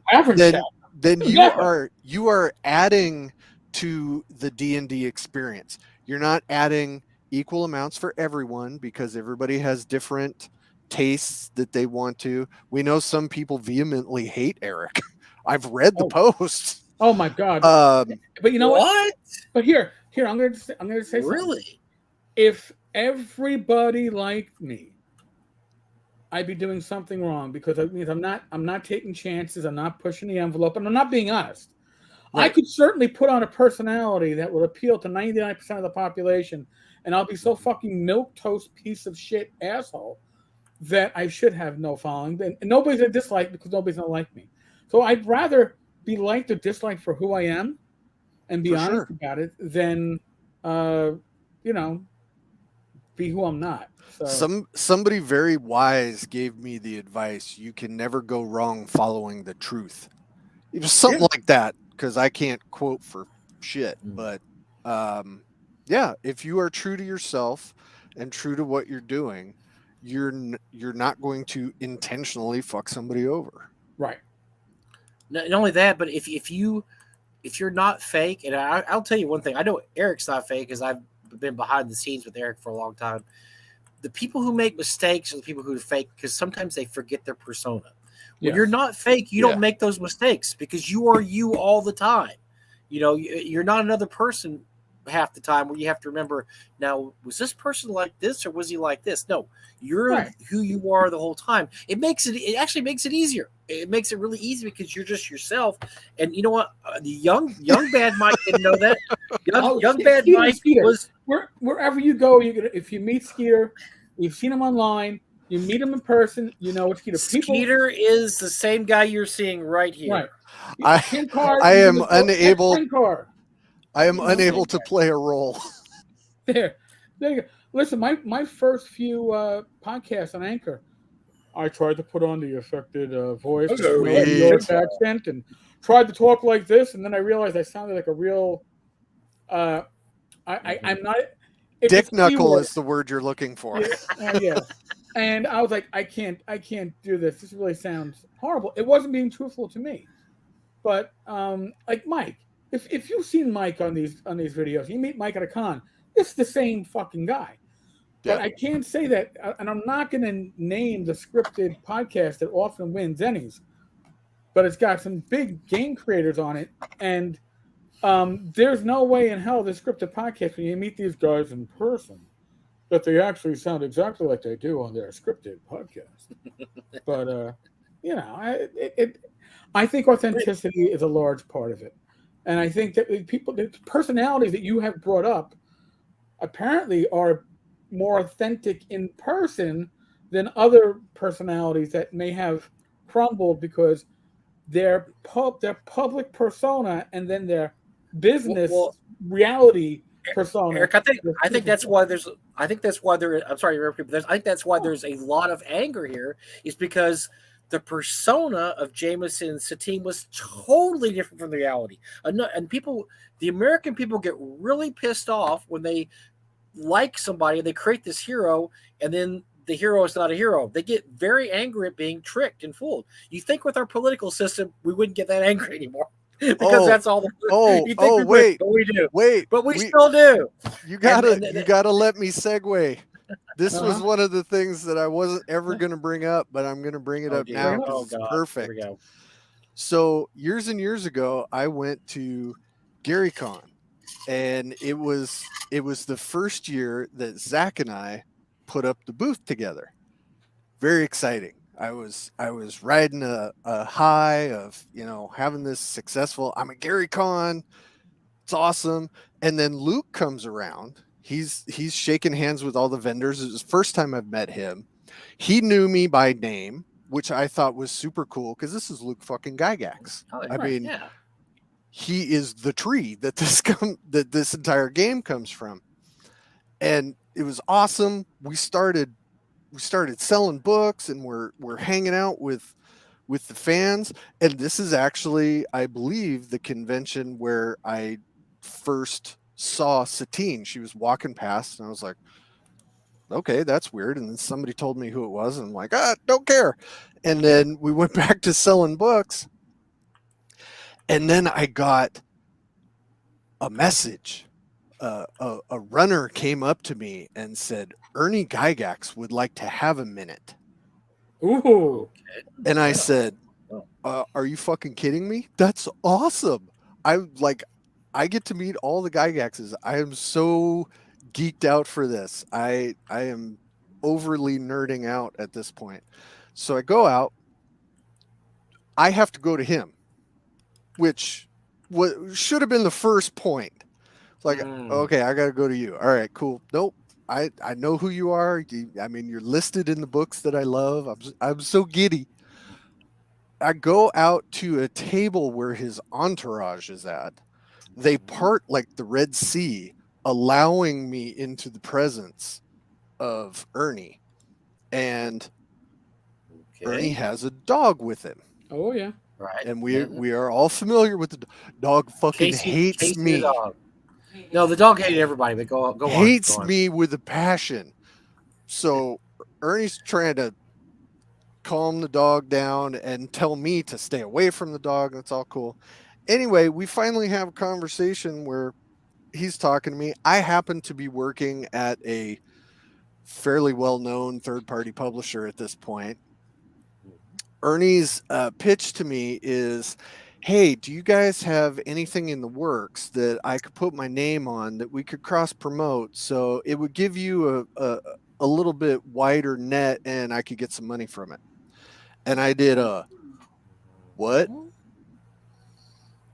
Okay. So that was awkward for the 30 seconds until my business brain kicked in and said, well, I don't know. I'm going to have to look around and see what we can get. We got a bunch of things. And I finally kind of extricated myself from this situation and get back into the booth. And I think Zach asked me about it. I don't know. And I most likely told him what happened as I'm still trying to process this. So he decides to follow me and sit in a chair right in front of our booth. Oh my God. So between Ernie, Dog That Hates Everyone, and the entourage, he cut off our booth from sales for about an hour. Oh, yeah. And I mean, it's freaky because it's like, what am I supposed to do about this? This is somebody from when I was a kid. I never met, but I looked up to the name. Right. And I'm like, if this was just regular dude, I'd be shitty and say something. But this is not regular dude. His name's on the convention. Yeah. So that has been a sticking point in my craw for a while. And now to find out all this, new TSR crap, what is going on with them? Can't when I'm at GaryCon and I see him, I go a different direction. I have gone in completely the wrong type of room. You walk around the entire convention. Ladies' room. I just do not want to have this confrontation because I am 100% sure he does not remember that at all. Oh, I am positive he has no recollection of that, and say, "Oh, that didn't happen." It's like it's burned into my memory. I have my own issues. I will never forget that moment. And that's on me. I shouldn't let it bother me. But you know what? It does. It's like sand in my brain. I'm going to create a pearl in there. Well, I mean, but your experience is very much like people, as you say, as they always say, never meet your heroes, right? Right. Because we've been lucky because a lot of my D&D heroes I've met are great people. And so I've been very lucky in that regard. I've been very lucky in that regard. Alan Hammock, Steve Marsh. Oh God, yeah. Merle Rasmussen. Mm-hmm. I'm sorry for everybody else because I'm just going to stop right there because when I start forgetting people, I would like to say Tim Kask, but we all know Tim is Tim. Tim could be rough on you. Yeah. but love the man. Love the man. The only time meeting, they say like you can be speechless when you meet like your hero. Listen, Frank, knowing who I was, Frank Metzger was no big deal. Meeting Tim was no big deal. It was cool, but it was like, Yeah. But I'm old hotel for North Texas. I'm about to walk on the elevator. I didn't know the doors had just closed, and I got to hit the button, and the doors open up, and there's Jeff Grubb. And I always loved Jeff's work for TSR. And Jeff goes, Tenkar's Tavern, you must be Eric Tenkar. I went, and the door's closed. And Rachel's like, what the fuck just happened? Jeff Grubb. So when I met Jeff, I was with Bill Webb, and he was talking. I think he was with Steve Winter. So Steve lives up here, so I always see him in airports. We've gamed together. I always run into Steve. So it's like, awesome to see you. And then this dude I had never met just sticks out his hand and says, "Hey, I'm Jeff." And I'm like, cool. And it wasn't until like the next day I figured out, oh shit, that was Jeff Grubb. And then I was like, you could have told me who you were. And he just kind of smiled and walked away. I was like, that's awesome. He's a good dude. Yeah, I like him. But he is a gamer who became a personality in the game. Right. And the difference. And I think most of the old timers handle it very gracefully. And they, I'm not saying all. I'm not going to name names, but most of them handle it so gracefully, and so much of the attitude of, I am just happy to be able to share my love of gaming with fellow gamers, another generation, that really makes you feel special. Like you said, hanging out with like Merle or Steve. It's like several years ago, a guy that I had a massive amount of respect for decided to go out of his way and make me a special guest at North Texas RPG Con. And that was Doug. Wow. And what wasn't me? No shit. You have never done anything for me. He did that, and it meant the world to me.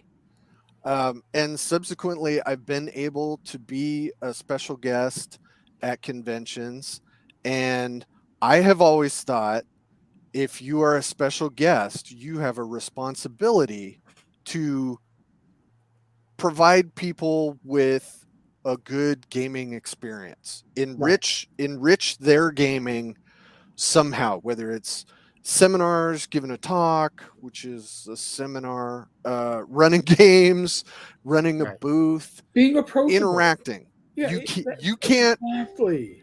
You can't have, what is it, Eric? Protection from noobs. And somebody pointed that out to me. I got an email earlier.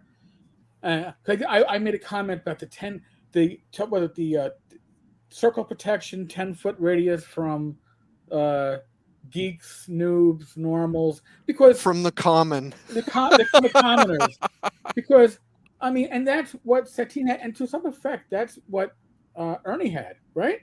Ernie had his special group of friends who circled around him, and if anybody else got close, you kind of got like cock blocked. It's like, well, no, can't get there unless you were being summoned. If you were being summoned, I was summoned. He's got a lot of defenders. Yeah.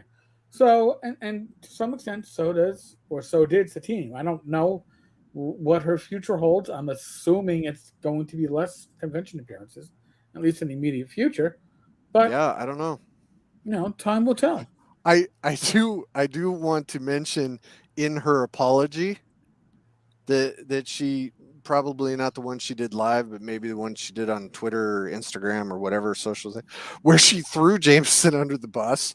Just, I mean, like with both hands. That was a master stroke.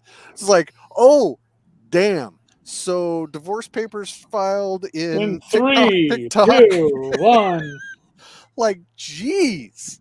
But again, that's all about saving the brand. And I'm gonna make not an observation. I'm gonna make an assumption that what's gonna happen is that Jameson is going to lay low for at least 2 years. 2 years seems to be the recycle time in this community. He'll go through his therapy. He'll go through therapy and all the other buzzwords. Right. And then, but after 2 years, people try to make a comeback. Zach Smith is trying to make a comeback. He's trying to rattle some cages and say, and I think he did some great work. I think he phoned some shit in that was like, I hate Vornheim. I love Red and Pleasant Land. So there. I can like his work. I can hate his work. I can dislike the person. All right. People like Ken Whitman. I hear rumors that Ken is trying to make a comeback. He had to stay out a little bit longer because Ken's issues went a little bit deeper. But he committed actual crimes. Yeah, pretty much. Well, so did Zach. Allegedly. But was it allegedly? Didn't they? No. They took him to civil court. Finalize that? No. They took him to civil court, and in civil court, he was like, "Your Honor, yes, the hard drives in question were stored at my friend's farm in a barn that burned down and took out the hard drives." Of course, I may or may not have known of a guy in high school who had that happen to a car. Or a girlfriend. No. Not that anybody from. Hey, man, I have a line. Not that anybody from new TSR or Dungeon Hobby Shop is probably watching right now, but if they were, here, I'm going to make a prediction and observation. I would not be horribly surprised if before, I don't know, the end of the thunderstorm, heavy weather season, that lightning strikes the museum. Oh my! That's I'm just saying. I'm just saying. I hope not.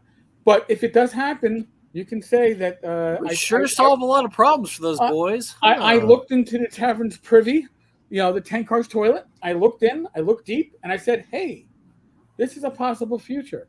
So I swear to everyone who is listening, I tried to keep Eric away from talking about new TSR or Dungeon Hobby Shop, but I had to tell my Ernie story. They came to us tonight, but they came to us. Yeah. We weren't even talking about them. We weren't even mentioning them. I'm not. They're so desperate for attention. They're desperate for attention. Like, It's a live stream. They've got over 50 live viewers.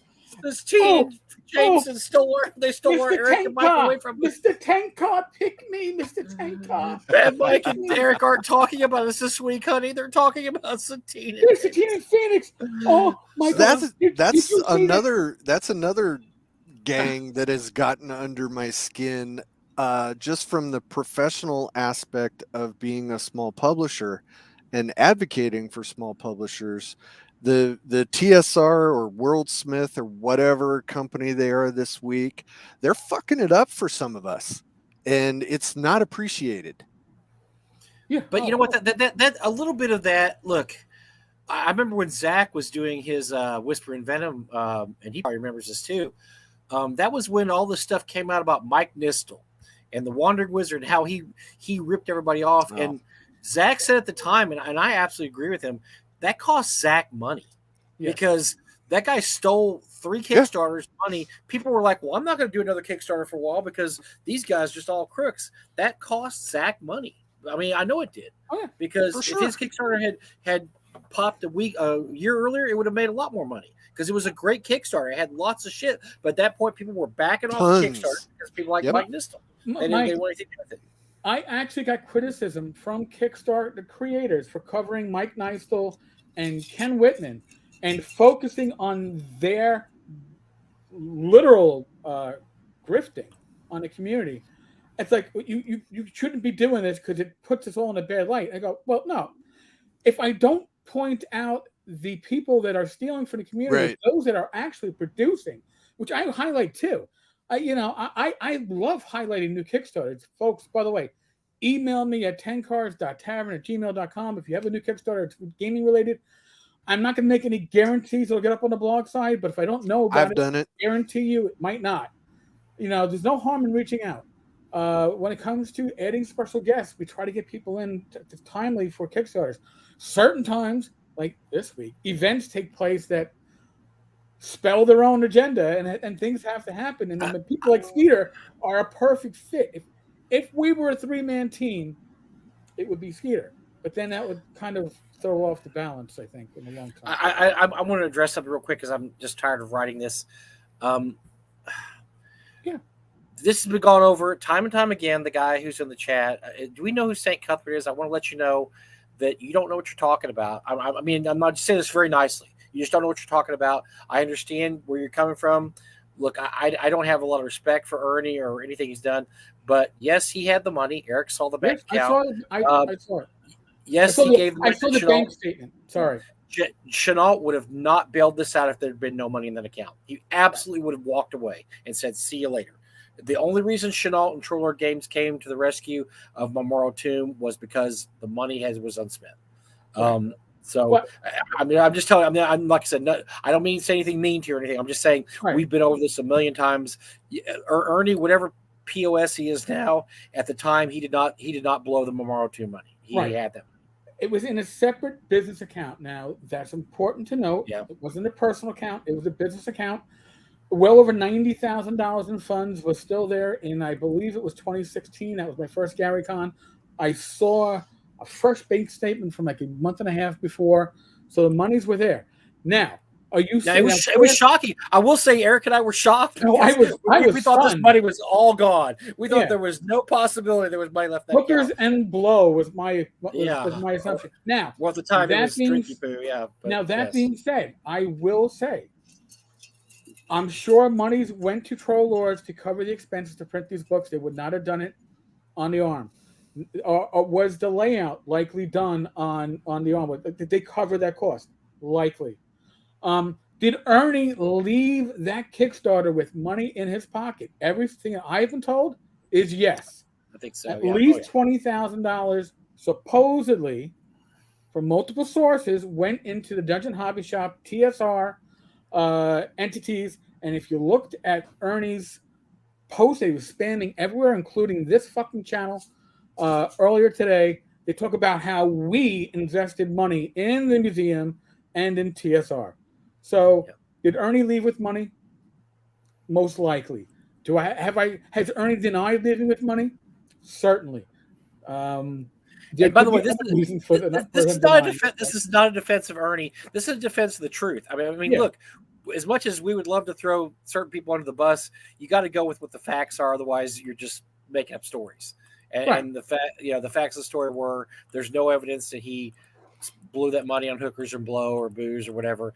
And there's a lot of evidence that he didn't, based on, like I said, the fact that Chenault bailed the project out, the fact that that Eric saw a bank statement, a recent bank statement with the money still At in the it. time. At the time. Now, the last few years, we have ample evidence to show other things. If you want to talk about the last couple years, Right. Different story. I mean, Different story. Listen, how am I going to put this? If I talk about stuff, I literally have the receipts or I've seen the receipts. Right. I am not going to talk about shit that is. Listen, if it's something like, well, I heard it from 3 different sources and it sounds legit, I'll tell you. I heard it from 3 different sources. I can't prove it. I saw that fucking receipt. I saw that bank statement. I can tell you it existed in 2016, which was huge. So, the Chenaults are Otherwise, we would have been all over him. We would have been all over this, just like we were with Gail. Because what was one thing that Gail refused to do? Show anybody the money in the account. She promised an audit, and then she erased the fact that she promised an audit. She was the exact opposite. She was absolutely hiding the fact that we don't even know. We don't know. Right. Do you know, Eric? I don't know. No. I don't know how much. Here's the thing with the Chenaults. All right, they have a love of Gary, as Kim is pointing out. They had a great friendship with Gary. They had a loyalty to Gary. So, do I think that they put in man hours to get these things finished? Certainly. He's not making money off this, folks. He's losing money, right. No doubt. But there was Ernie came out of it with money from the Kickstarter. That I don't think Ernie is necessarily a great person, but I do believe that Ernie had monies to give because Chenault, I was told by somebody in the industry that the cost to actually white knight this, and this was about, I don't know, three years ago, maybe 4. Oh, it was more than that, yeah. Would have been somewhere around the area between $35,000 and $45,000 to white knight it, and there was no company in this industry with, maybe somebody with Munchkin monies could have afforded to do that, but nobody's going to piss away $40,000. Right. I have a counterpoint, sir. You're going to piss away $40,000, sir? I used to work for a company that did it twice. No. All right. Well, yeah. Maybe 3 times. What was it? The Nicholas Logie? Is that the wrong name? Logue. Razor Coast. Oh yeah, and I actually Razor Coast. Yeah. Okay, that's one. So Razor Coast did it. The Blight was a rescue project, and shit, there was one other one. It can't be that big if I can't remember it. Too many books, but yeah. So yes, I mean not to. The frogs and the trolls have been good friends and good companies for years, and tried to help out publishers. And nobody's perfect, but when you are trying to do right by the hobby, it's a good thing. You know. No, and it's a hard thing. Going back to St. Cuthbert, I've got no clue. I think you. So I think he's pegged us as Gygax defenders, and you come to the wrong store to buy your ice cream, sir. This is a Wendy's, sir. This is not. Come back in a couple of days. Yeah, this is not. We're not the Gygax defenders here. We're the truth defenders. So yeah, we don't. But listen. I am not an accountant. All right, I am not a forensic accountant. I did not do financial investigations. So if you're asking me about the monies at GaryCon, I don't know. We don't know. I'm not going to comment on something that was never my specialty in law enforcement. Okay, I can say that this year the auction was audited, and that was a first. That's an observation. That was I can make that observation. That is an observation. Jim Kitchens and his friends did a very good job. If Jim Kitchen is involved in an auction, it is 100% above board. Yeah. That man is beyond reproach. By the way, and for those that don't know, Jim ran the North Texas auction this year, and we almost doubled our record, broke our record from last year. So thanks to Jim, he's a great guy, great auctioneer, and just all around nice dude. So yeah, if he did the auction to Gary Kahn, he says it's above board, I 100% believe him. So. Because he is that trustworthy in this business, and he has that kind of reputation. Yeah. So, and I'll listen. I'll add my comment to Jim Kitchen is somebody who I actually insulted and blew off when I first met him because of a complete misunderstanding. Because I was dealing with the dual bags of shit at the time of Ken Whitman and Gail Gygax. No offense to bags of shit by associating them with Skeeter. But let's not insult bags of shit here, guy. I don't want to insult bags of shit because somebody sent me shit in the mail one time, and that was probably better than dealing with either of those two. Or boxes. Box. Technically, it's a box, but who's box bag? It all begins with a B. But here's the thing: Jim took our miscommunication and didn't take it to heart. Thank God, because I would have felt like a really bigger piece of shit than anybody we've discussed if I had. So. Jim is a really good person, and I respect the shit out of him because I see what you did there. Yeah, you see, I brought the shit around. Yeah. But yeah, that's kind of high quality stuff we have in this show, Skeeter. In case you never seen it. That's highbrow. We've been keeping the shit is down. Up to here. I can say that and still be monomatized. Yeah. Hey, could I? So, I want to jump and talk to Skeeter for just a second because I just love the man Skeeter. Wow.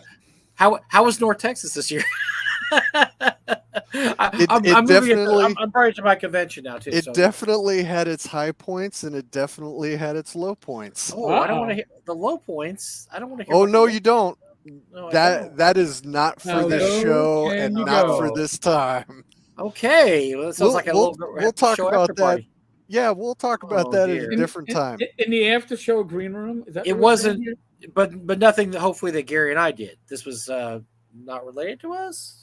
It's related to the convention.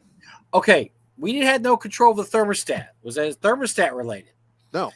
Because the thermostat was the issue. Let's drop this before anybody starts you don't crying. Want to know, Mike. I don't want to do this right now. All right. He doesn't. I want to know, but I want to know. Mike, we'll tell the story. No. I want to know, but I don't want to know. No. We'll tell the story. Oh yeah, you can. From this. If you want to, you can tell the story. I'm not embarrassed by the story, but Mike, do you want us to tell the story? Oh, that story. I was talking about a whole different story. Oh, no. Mike's already told this story before. All right, so. No, this had to do with some potential freelancer having their IP stolen.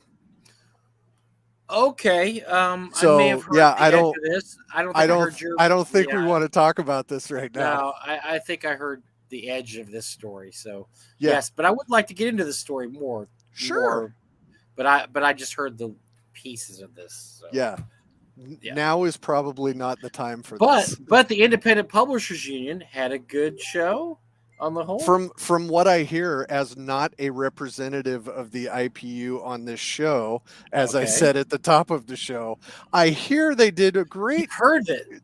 A great bit of business and had a lot of fun, except for the rain bomb that kept one of our people away from the convention entirely. Rocky. Yes, Rocky and delayed many of the others. And I have to give a shout out to my man Levi Combs, Planet X Games, also part of the Independent Publishers Union. He turned me on to Nashville hot chicken, which I had never had before. Oh yes, good stuff. Oh yeah, that was a problem. Somebody thinks they can eat hot food more than they can eat hot food. It's almost too hot. My wife won't eat it anymore because it's almost too hot to consume. It really is. Yeah. It's that hot. Yeah. They have 5 different levels, and I got the 4 because I told Levi I'm only going to do this once, and I got chicken strips, and I ate 1.5. And I thought Levi was going to give me a standing ovation, but motherfucker was I in pain. I've eaten 4 before at a time. I've eaten 3 or 4, but yeah, that's nope. You got to have a lot of Diet Coke or beer to get rid of those. No, the real Mexican Coke with the real sugar in it. Well, I can't drink sugar, so I can't do that. I had way too many of those when I was down there. Those are good though. That's a good stuff. We used to drink that when I was a kid. It was for the most part, it was, as always, a wonderful time. Very warm atmosphere, even though it was ice cold, which was fine for me. I don't know what the problem is with you Texas people. Gets below 79, you think you're freezing. Issue. No, that was a hotel issue that we've been assured will be solved for next year. Was the fact you could walk into the ballroom, the temperature was 62 degrees. And that's you awesome. I like that. Yeah, that's it was freezing. It was balmy. Oh, Rach, come on. My nipples were as hard as diamonds. It was awful. That was from Mike, all of this us. Is the only night you can say that because you're my work spouse tonight, but other nights you can't say that, man. but then the next room, you go next door, and mind you, this is the same ballroom with just a dividing wall in the middle. The next room was 76 degrees. How the fuck does that? How do you science that shit? How does that fuck even happen? I don't get it. I don't understand it. And so, yeah, that was a mess. Control temperature, 10-foot radius. The thermostats were absolutely broken because I just turned them off and nothing changed. Like, it's off and I still feel the air blowing. So yes, that was an issue. But they did get some of the issues from last year. They actually hired a convention staff, which was great move. The convention staff was great.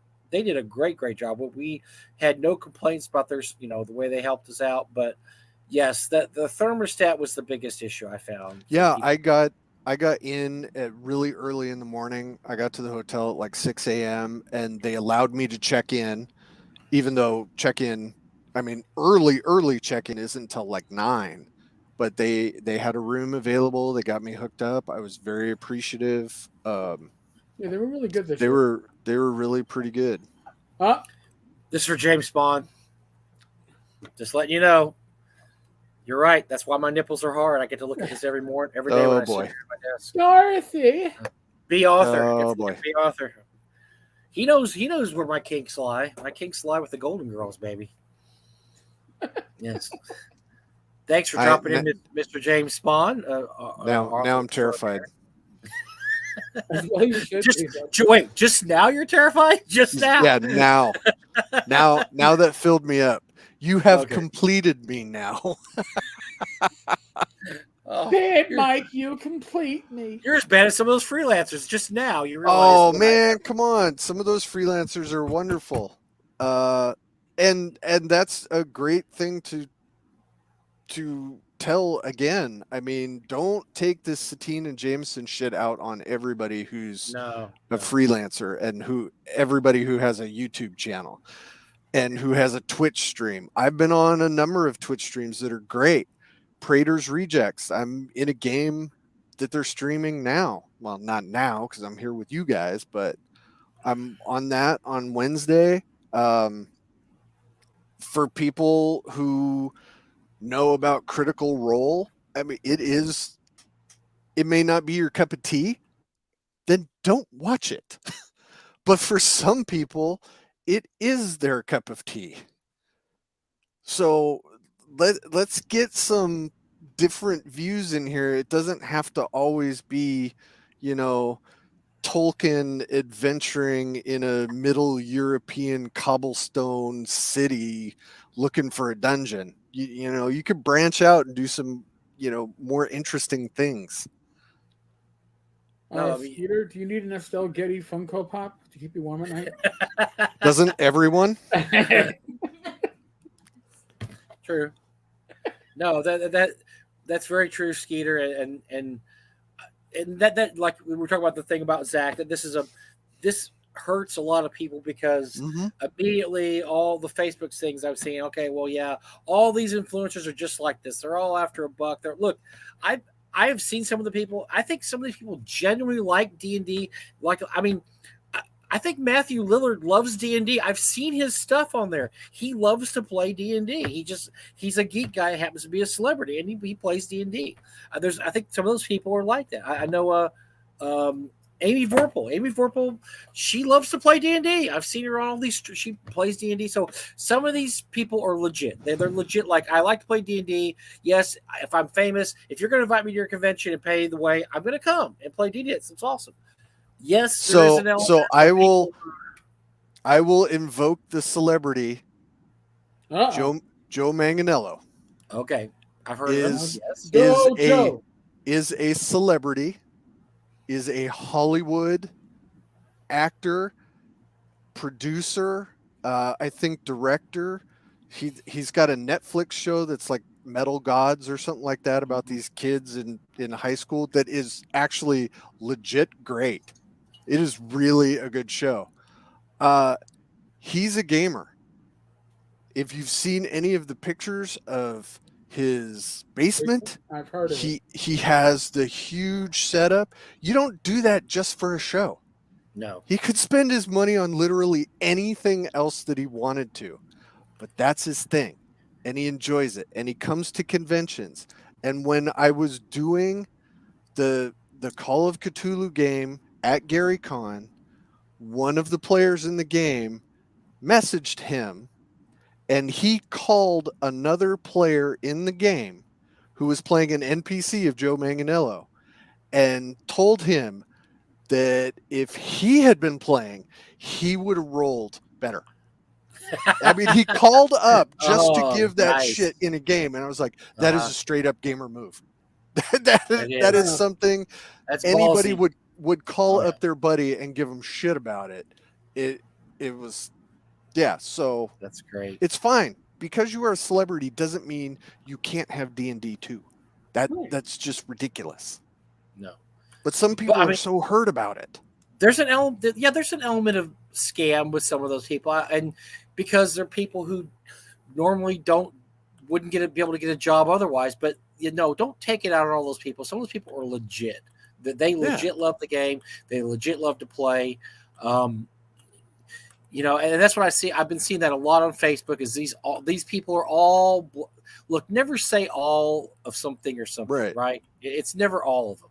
It's just not. So you can't do that. And I don't like to see that. I've been seeing that a lot because anytime something like this happens, there's a backlash, right? There's always going to be a backlash, and this is the backlash. Is that I always knew they were lousy because this, or I don't even know who they are. Who are they? And just you have the inevitable. I swear people post the same things over and over again. After a while, you just get tired of reading the shit. You don't like it. You don't like the way. I mean, look, I don't play 5e.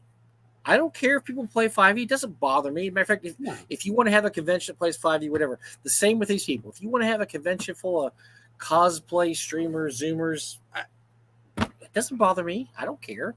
I'll do my own thing. We'll do our own thing. We'll play our own game at our own time. We don't need to do that. Mr. Spawn makes a good point.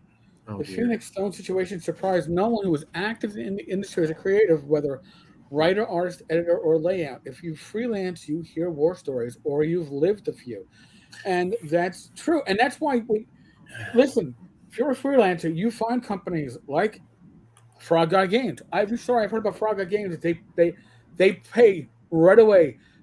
People are like, I expected to get paid maybe like at best a week from like whatever. It's like, and after sending my my stuff to Frog God, I got paid in 2 hours. Probably because Bill had to get to like a phone and somebody to show him how to use it. But then Bill pays. You get the video of up his nose. Yeah. Bill pays right away. Yeah. People, when you treat your customers, which is what your freelancers are, right? They're the people that are coming to you for business to make money, right? They're part of your company. If you pay them on time, you're going to have undying devotion from these freelancers. They're going to come back to you. And if you treat them like shit, the word's going to get around. Reputation is everything in our community. It's not that large. No, freelancers share stories, and what James said, that's a good point there too. Because what happens is these things eventually reach critical mass because you get to the point where either everybody won't work with you anymore, or you fucked over enough people in the industry that enough's enough. And usually when this stuff happens, like with Satine and Jameson, it had reached critical mass. It only took. It was just gonna the tender was dry. There was a match here. It was just needed that little match to go down. It just took one person to say something, and boom, you had 60 people posting, yeah, they're pieces of shit. And that's what happens. These things get this critical mass. That's exactly what happened with this. It just got to that point where that one person just had to come forward, and when they did, the worst part of the whole thing is that it took that long to come out. And I do not know Rick Hines. I have never met the person, but from every story that was told, Rick took the shot so some freelancers didn't get raked over even worse. Right. So much respect. There are some people. This is a community of mostly good people. There is only 1% or less that are these epic level shitbags. And that is, like people have been saying, that is common in any large group of people across any, common hobby or anything like that. So it happens just because people are people.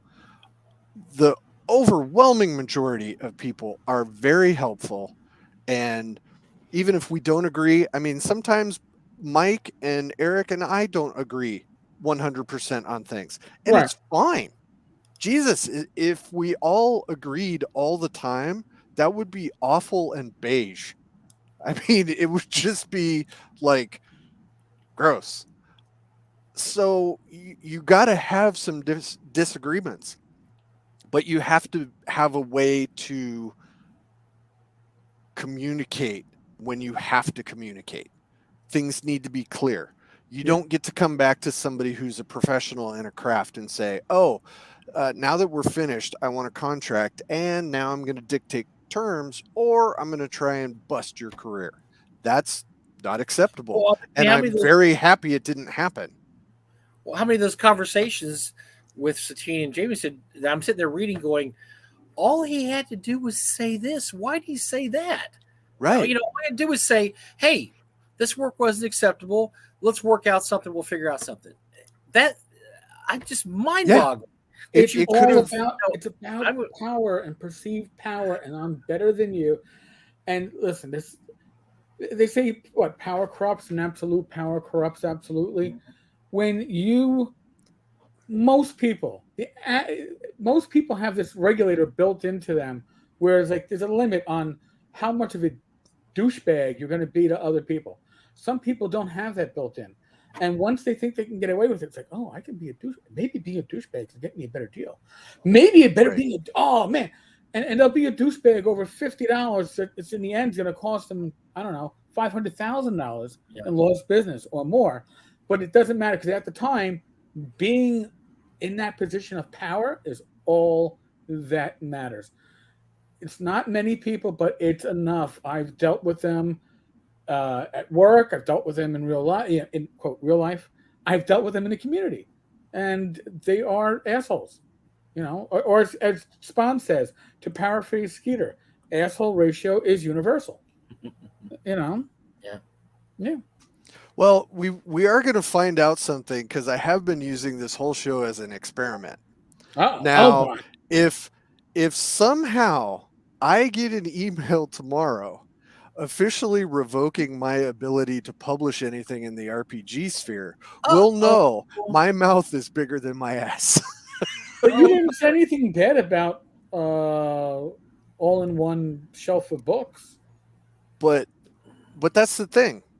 Some people are, I don't want to say afraid because most of these people are way stronger than I am, but are very cautious about rocking the boat.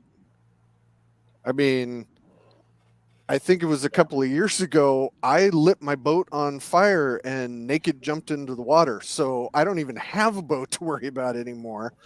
I have my own company. And what will dictate if I can publish is if when I do a Kickstarter, which I just finished, or if I am trying to sell books at a convention and people say, we don't want your shit, we're not going to give you our money anymore, then I'll be done. But it's certainly not going to be by a couple of people who decide, well, you're not as pretty in spandex as I am, so you're out of the hobby.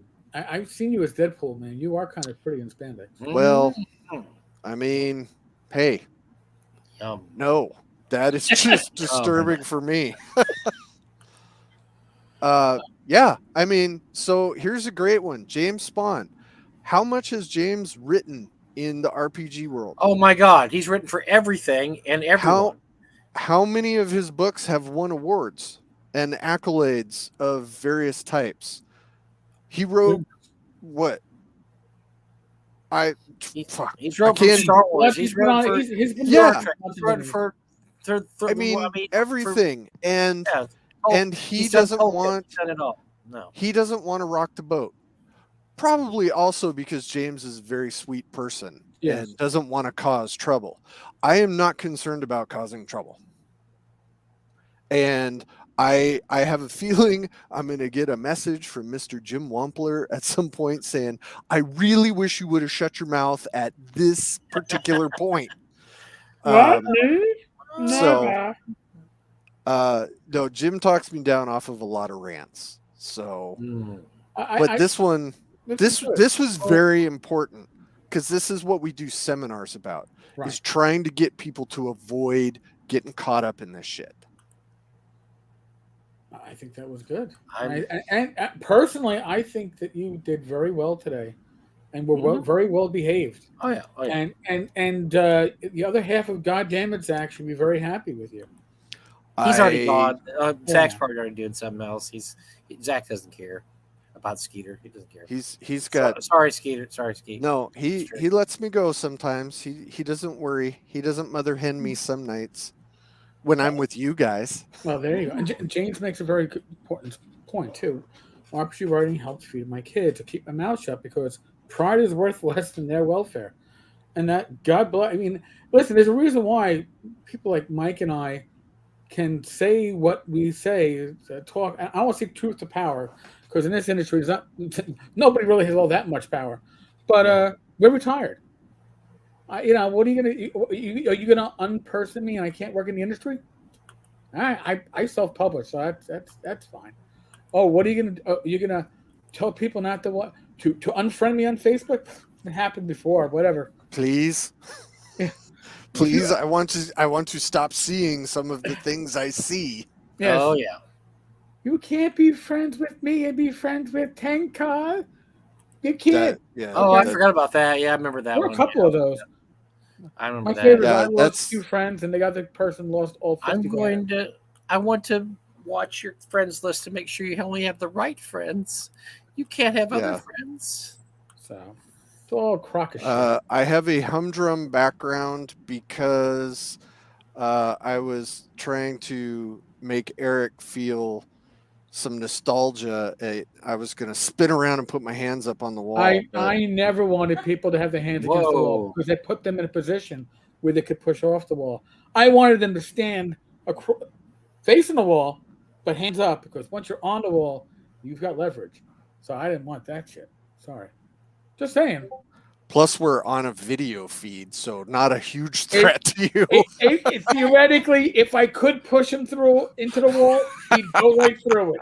It would be, oh my God, what happened? I didn't expect that. It's not. Where'd he go?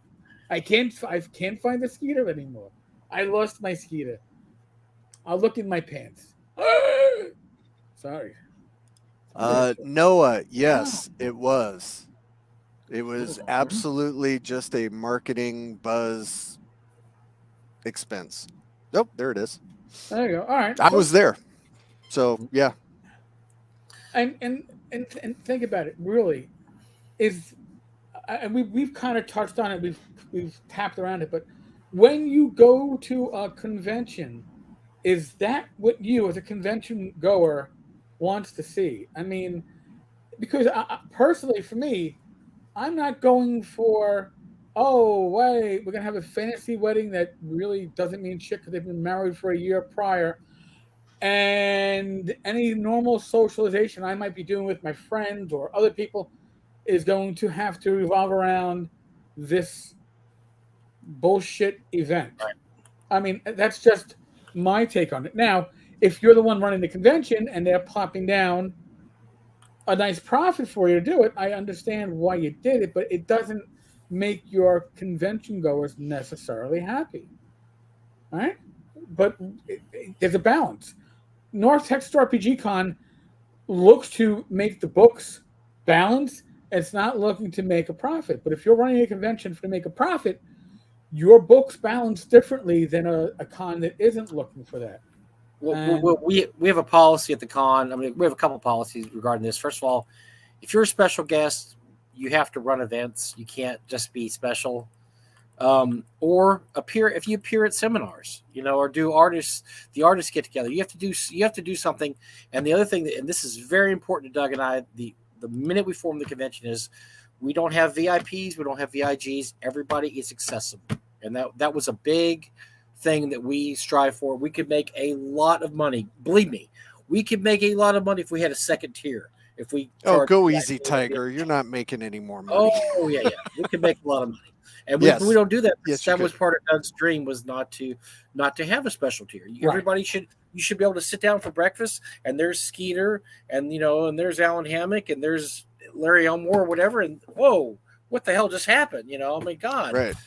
So that's the way we always want it to be. We didn't want it to be like a lot of these cons where you go and you never see these people. Because why? Because they're at the VIP events or the super platinum, diamond, whatever, and you just don't see them because they're not mingling with the hobnobbing with the regular people. Yeah, Gen Con. I'll say Gen Con started, well, all those entertainment cons like that though. Comic Con is San Diego Comic Con, Dragon Con. Those are all like that now. There's a whole tier over here that you'll never see these people. You will never see them, but they're all there at the convention having a great time, and you're not part of it. You're over here doing your thing with your friends, but you're not going to see these other people doing stuff because they have made it so you are on two different tracks. You're not going to never shall you mingle. And that's the thing. If the wedding had been done in like the restaurant upstairs, so what was not in your face and taking up the largest amount of space. But the thing is, there were a couple hundred people there. So some of the people at the convention wanted to see it. Some of them were in the bar for sure. Some of them were just hanging out with friends. But enough people wanted to be part of this spectacle that they stuck around. So it is catering to a portion of the convention. It just is going to depend on each individual convention if that is what they are looking for. And it depends on the convention goers. You could get up and leave. There was another bar. There was a couple of other bars, I think. You don't have to be there. Bill Barr said there was a bar on the other end of the convention. I had no idea. I only knew of the one bar. There's a really nice steakhouse has a bar too, right? And then there's another one further on. So. Oh, there's another one upstairs. There's a bar in the is there a bar in the Italian place? I can't remember that. There were a couple of walk-up cash bars upstairs. Okay, I saw those. Yeah. But there's a balcony that you could look over and watch. All right, I'm probably gonna get you in trouble here, Skeeter. Do it. I'm gonna lean in. I'm gonna lean into this one. Hold on. Okay, so is it true that even though, oh God, I'm getting in trouble. So much trouble. Even though Gary Con had a mask up rule that no one was wearing masks at the wedding? That is not true. Okay. It was all right. Mask wearing was not enforced. I know for a fact some people were. I do not think I was. So I was more looking at it as that this is something the con promoted, is that we want you to mask up. I heard from people that they said that, but then when it came time for the wedding, it was mask off. It doesn't matter, and then people were upset at that. They were upset because they said, well, they wanted the what they were intimating is that the little people had to wear their mask, but of course, when it came time for the big stars to have their wedding, oh, no mask is necessary. You guys are okay. It was the 2-tiered system there. No, I don't know if it's true. I don't think that's accurate. Okay. As an elitist system. Right. Okay. I know that some of the important movers and shakers in all of D&D were masked or unmasked. It was kind of a personal preference. If you felt like you wanted a mask, do it. If you didn't want to wear a mask, nobody was enforcing kind of a rule. Right. Kim George says they came around a few times to remind people that they wanted people to wear a mask. Now, running games is different. Really? Because they came around to a number of times when I was running games or playing games. They came by to enforce it. Now, I, being the shitbox that I am, the minute they came by and said, "Hey, you're supposed to wear a mask," it's like, all right, cool. When they left, I asked the whole table, "Do you all want to wear masks or not? It has to be unanimous." Right. And some people wanted to wear masks and some people didn't. And it was like, okay, cool. Nobody's right or wrong. This is your personal preference. And that's how it worked. And now I'm going to be in trouble with GaryCon for saying that. No, you're okay, because I didn't know. I honestly didn't know, and I've heard all over the place. I knew you would share the truth, so I knew you would speak truth to power there, and you did, which is beautiful. I mean, that was my experience. It might very well be somebody else's experience. When we were in the vendor hall and I was running my table, I did wear a mask the whole time. So I was not, saying poo-poo, I'm too cool to do stuff. Right. I did it, but, we did what made sense for everybody in our immediate group. Yeah, I'm seeing some reactions here. Mark said that they did enforce masking in the dealer hall. So, okay, that's good. And Jason is saying it was more like everyone just said fuck it. Then they remembered they told everyone that masks were required. So I guess it was no mask. Oh shit! I guess we got to wear a mask. Well, it was. I mean, there was a lot of people, and as stereotypical as it is, gamers have weirder social cues than some other people in large crowds. So it was kind of disorganized, but I think the general intent was to mask up just so nobody accidentally caught a bug. Fair enough. Which honestly, if you're not a complete dickbag, you shouldn't have an issue with. I mean, if putting a mask on you is the most taxing, troubling thing in your day, God bless you. Well, look, and Eric and I both feel the same way. Look, if you want to wear a mask, that's great. And if I want to go to your con or house or business enough to wear a mask, I will. If I don't want to, I just won't come. Well, why would I get this giant rant about how dare you ask me to wear a mask? Just don't go. Vote with your feet. Right. Vote with your wallet. Exactly. I've had the conversation with some people like, well, I wear a mask every day at work. I'm like, that's great.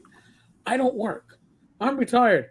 So even when there was mask mandates, if I was home or in my backyard, I wasn't wearing a mask and I wasn't going out shopping because for me, it wasn't worth wearing a mask. If I needed to get something, I needed to wear a mask, I wore it. Go to the doctor's office. You still wear it. That's fine. But there's not a convention. North Texas will probably be the exception, but North Texas is in Texas. But there's no convention that I go, wow, I needed it so much that I would like to be masked for 4 or 5 days. No, I nothing that really excites me that much. I could pass. Because to me, the enjoyment is less. I'm paying for the privilege to go. Right. But I people that feel differently than me, that's fine. Again, if I was wearing a mask at work for the last 2 years, I would probably feel differently about wearing a mask. Oh, yeah, I already do it. You bring your own experiences into this. 100%. Well, I want to say, by the way, Mike, we hit a new high today. We hit 57, and I have a screenshot. Wow. Whoa. This is either Skeeter or Satine and Jameson. I'm not sure. So we're going to have a couple more shows about Satine and Jameson without Skeeter on. I think it was because I was threatening to take my shirt off, maybe. Could very well be. No, that might have driven away a few in the end, but yeah, I think that might hurt. No, No, I think everybody likes to hear Skeeter's hot takes because Skeeter has some hot takes. Oh my love god! To hear the Skeeter hot take. Nope. Whenever goes to cons, I know he has friends for sale. I don't know if he has. Why is James busting my balls over? I mean, it's like a ball busting for the last half hour. It's just ball busting. If shot fired. Ball gag mask. I sat there and said what a great writer he was, and look at this shit I get. This is unbelievable. And this is from a guy who liked the second Star Wars movie that was absolute dog doo-doo. So I don't even want to hear your opinion, Spawn. What are you talking about? When you say in the second, like the real second? No, the latest trilogy. The second, which is like movie. Which had this abomination by Rian Johnson that was just all over the place that they had to redo in the third one movie because it was so off the charts that we're just going to forget everything that happened in movie 2 and here's movie 3. Yay! Oh. Watch out. See, I could throw you under the bus too, Spawn. Rocky is starting a hashtag. No, I actually want Rocky to be a special guest at North Texas because talk about the least threatening, least social media savvy special guest you could have. I don't think he understands. Rocky. See, here's the part about sweet, innocent summer child Rocky. I don't think he understands how little special guests get in North Texas. Oh, yes, he does because I told him what I got. I told him what the shit that I got. I don't want to build up his expectations. The most beautiful explanation when Doug told me he was going to make me a special guest. He says, "All right, so we're going to give you anything. We're going to make you a special guest. We're not paying for your hotel. We're not paying for your flight. I guess we'll give you a badge, and yeah, you get a couple of bucks for lunch. You get $100 when you walk in. I mean, I wasn't going to get the total. You've done more for less money. I know you. Whoa. Yeah, I've done worse for less for sure. You've done worse for less, definitely, and you've done more for less. So yes. Yeah. Oh my God! Now James said, "Oh, we don't want to hear your review of." No, we don't want to hear your review. Oh this boy. is not going to be about Star Wars tonight. Get out of here, James. Too late. I showed a rare moment of diplomacy. I know, but I've rethought since then because the third movie came out and they spent the whole first half of the third movie trying to explain away the second movie. So I'm a little out on it now. I'm more out on it than I was then, James. I'm afraid. It ruined the trilogy. It was ruined. Now, if you want to see good Star Wars, we have Obi-Wan Kenobi and we have The Mandalorian. That's good Star Wars. That's good stuff. Both of those are great. Good, really, really good stuff. Not Boba Fett so much, but no, Mandalorian. It had good parts. It had when the Mandalorian was in it. When the Mandalorian was in it, it wasn't their overall best, but good is okay. When the Mandalorian and Baby Yoda were in it, it was great. And then, yes, that's what Rachel's saying. The baby saved it. Baby Yoda was awesome. It's a little tiny suit of chainmail that saved the entire series. Oh, so great. That was wonderful. Have you seen the meme where Luke's putting Baby Yoda in the spaceship? I don't know if you've seen this meme. I haven't seen that one. So it's a cartoon and he's like, and he's putting him in the spaceship and he's like, goes, "Oh, by the way, here's your effing arm." Throws it in there too. Nice. He's so pissed he didn't take the saber. No, I wanted this thing. He's like, he basically tosses Baby Yoda into the spaceship and says, "Fuck, get out of here." He's so cute. He is. He's cute. He's a cute little guy, and he was adorable. awesome. He had that kick-ass armor on. He loved them. He loves the Mandalorian. What can you say? He loves. Yeah. I mean, God, that's my daddy. His dad, man. Come on. Yeah, his little toys. I teared up. I teared up a little bit. I mean, come on. Yeah. It's good stuff. Good stuff. Oh, God, then James. he stops the monster at the end, and he goes and lays down right next to the monster. All right. So cute. So now we run our course. We're no longer talking shit. All right. Mike is talking about, And then the baby Yoda put his coat down. Gotta Cute have little okay, baby. look, James is trying me right here. We've got to have him on the show now because this shit about the best part was the Cyber Kid Vespa Bikers. That was garbage. That's why I didn't watch the Book of Boba Fett because I was like, oh my god, this is terrible. So we've got to talk about this. All right, so this is what my niece got me. I think this was for Christmas. Yep. Oh, There you it's a go. little baby Yoda. And I keep it at my desk. He's cute. So, I That's got the my stuff, baby Yoda. man. I got my baby Yoda. I dropped my Yoda. By the way, this year we had Kurt Gould in a crab costume. yes, next the one I year- wore last year. Next year it's Skeeter in a baby Yoda outfit. Stay tuned. I don't see that happening. Actually, we need Think about somebody. it. Think about it. Let need it somebody percolate. shorter. Let it percolate a little bit. And, yeah, I think he'll come around. I think Skeeter's too tall for that. We're gonna have to find somebody. That's You the could- joke of You it. can put Rocky in it. No. If you're gonna put the if you're gonna go for height, you gotta go By the Ben way, Hart. Rocky in the suit. We- And that there's makes a him the good- special guest. There's a good Yeah. and a bad here. The good is your special guest now. Here's the bad. You Grogu. You've got to dress like baby. It's worth it, man. I'll chip in for that. That was absolutely. That's genius, the- Scoot. I'm writing it down right now. that is Idea, is Skeeter. wonderful. That was my contribution to the Baby convention. Yoda. Thank you. Rocky welcome. as Baby Yoda. Thank you for that. You may Oh have just yeah. earned yourself another special guest slot, Skeeter, with that. I feel him Oh, my- attempting to force take over use the Jedi mind trick on me to make He's me like, shut up. I'm so in. All right, there you go. Excellent. All right. Well, I think we covered this to death, I guys. think I think we took the horse. Let's beat it end to on a shit. high. Let's end on a bad mic laughter high.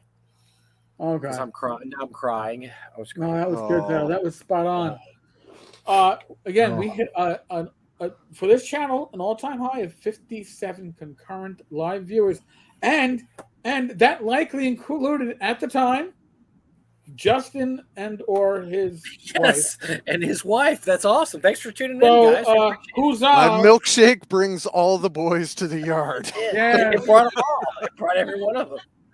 You go, girl. You go, girl. Yeah, did I even say that right? I have no idea. That is absolutely right. All I know is that Oh, hey, thank you, Rach. Justin can't think about his wife Erica, who spells it with a K like I do, without thinking about me, and that makes me That's feel hot. special. That's so hot. Oh, it's so That hot. makes me feel special. Wow. If Rocky's Baby Yoda, can we get Ian as Mando? Well, I think of course. That's implied. I mean, come on. Yeah, I'll tell you, that is fantastic. The problem is Ian is going to have to wheel Rocky around in like a Oh. shopping cart or something. oh, jeez. It looks like the pram. Not, So- not a shopping cart. You got to get one of those like those little Red Rider like push things you had as a kid. You just sit in there. you mean a wagon? Oh, like a wagon. Is, Yeah, is that what you're talking Yes. about? a little red wagon. You need a little red wagon. This is some Oh good my pre-con. God. This is great pre-con planning. Thanks for saving us some time. Yes. Thank guys. God we got nearly a year to plan this shit out. This Oh, is God. wonderful. Oh Oh, man. you Oh. see that like it's never happened before, Skeeter. Okay. Hey man, I have to keep some secrets. Skeeter, thank you, man. This has been a Thank fucking- you Yeah, guys. thanks, This guys. was Yes, thank super important, and I wanted to help talk about some of the freelancers who weren't able to talk about it. So Well, Skeeter, you're like one of those guests we probably should have back seasonally, only because. We'll make Zach crazy, but that's the best part. Oh, Make oh Zach God, crazy. Zach will gets go crazy. insane. And you know what? It would still be more often than you guys do. Goddamn it, Zach. I know. Ooh, We- ouch. yeah, no, Ouch. we're busy doing actual things, not spending Sure. our time being influencers on YouTube. Oh, well, you can be influenced by me anytime. We don't have. Yeah, we don't all have baby. we don't all have the face for this job, Skeeter, like Eric and I do. So Yeah. Yeah, I understand. I definitely have a face for radio. Yeah. I have a body for radio, but that's why I like to angle the camera. I have a body for the tomb. The tomb. The tomb. The sir. tomb. I hear I do really well with cats and dogs in the audience. Puppies and kittens love me. So Excellent. there you I heard that's a great demographic, right? Yeah, good yeah, demographic. Yeah, And that really pays the bills. I or feel you like smell we're like going to food. veer I don't off know. into some very troubling waters here now. I'm Or maybe afraid just people you- dress like puppies and kittens. I don't. No. That's Got a it. different convention. Totally Hey, different convention. We don't. no Oh, judgment. No they're- judgment. That's on those that weren't really. intersect. It's a Whoa, different you're type saying of those role weren't really puppies and kittens? I'm a little worried now That's because a different type of role yeah, playing. Let's not hear about it. I'm very worried now. Very I Oh, worried. have so geez. many comments that I'm not going to Yeah, even no. bring up. Skeeter, we want to stay out of trouble with Yeah, I don't others. want the FCC investigating this Oh no, I was any more than. more worried about Zach, but in any case. Check out if kittens and puppies are real. Things to do list here. I got here. So listen again. Huge thanks to Skeeter, Mike. I don't have to thank because we get together once a week. It's our bonding time. Not bonding. Still busting my balls. Spawn's still busting. Yes, he is. Oh Well, my God. next time there's a social media explosion, We'll let me explode it know. with you. I mean, explore it. Oh with yeah, you. we need Well, some hot take. We need a hot take. You're our go-to hot take. We'll see what's happening. I'll be your man on the street. There you go. Because Skeeter's the average person, and we like to keep it that way. Average gamer. Average gamer. There you go. Folks, you know my spiel. Good night, about- Mark. Good night, Mark. You know my spiel about COVID, right? What's it come down to? Nobody here is your father or your mother. We're not going to hold your hand. We're not going to wipe your ass. Make your own adult decisions. You're a gamer, right? Should be able to do that by now, maybe, hopefully. Be safe, be well. God bless. Roll those dice, roll them well. And I'll be back again tomorrow. Ooh. I know what I'm going to do, but it was what I was going to do earlier today. Whatever. 9 p.m. tomorrow. Discord. Tankers having Discord. We got to hang out. And 9 p.m. Glenn and I. Dungeons and Dragons and Discourse. Catch you all then. Later.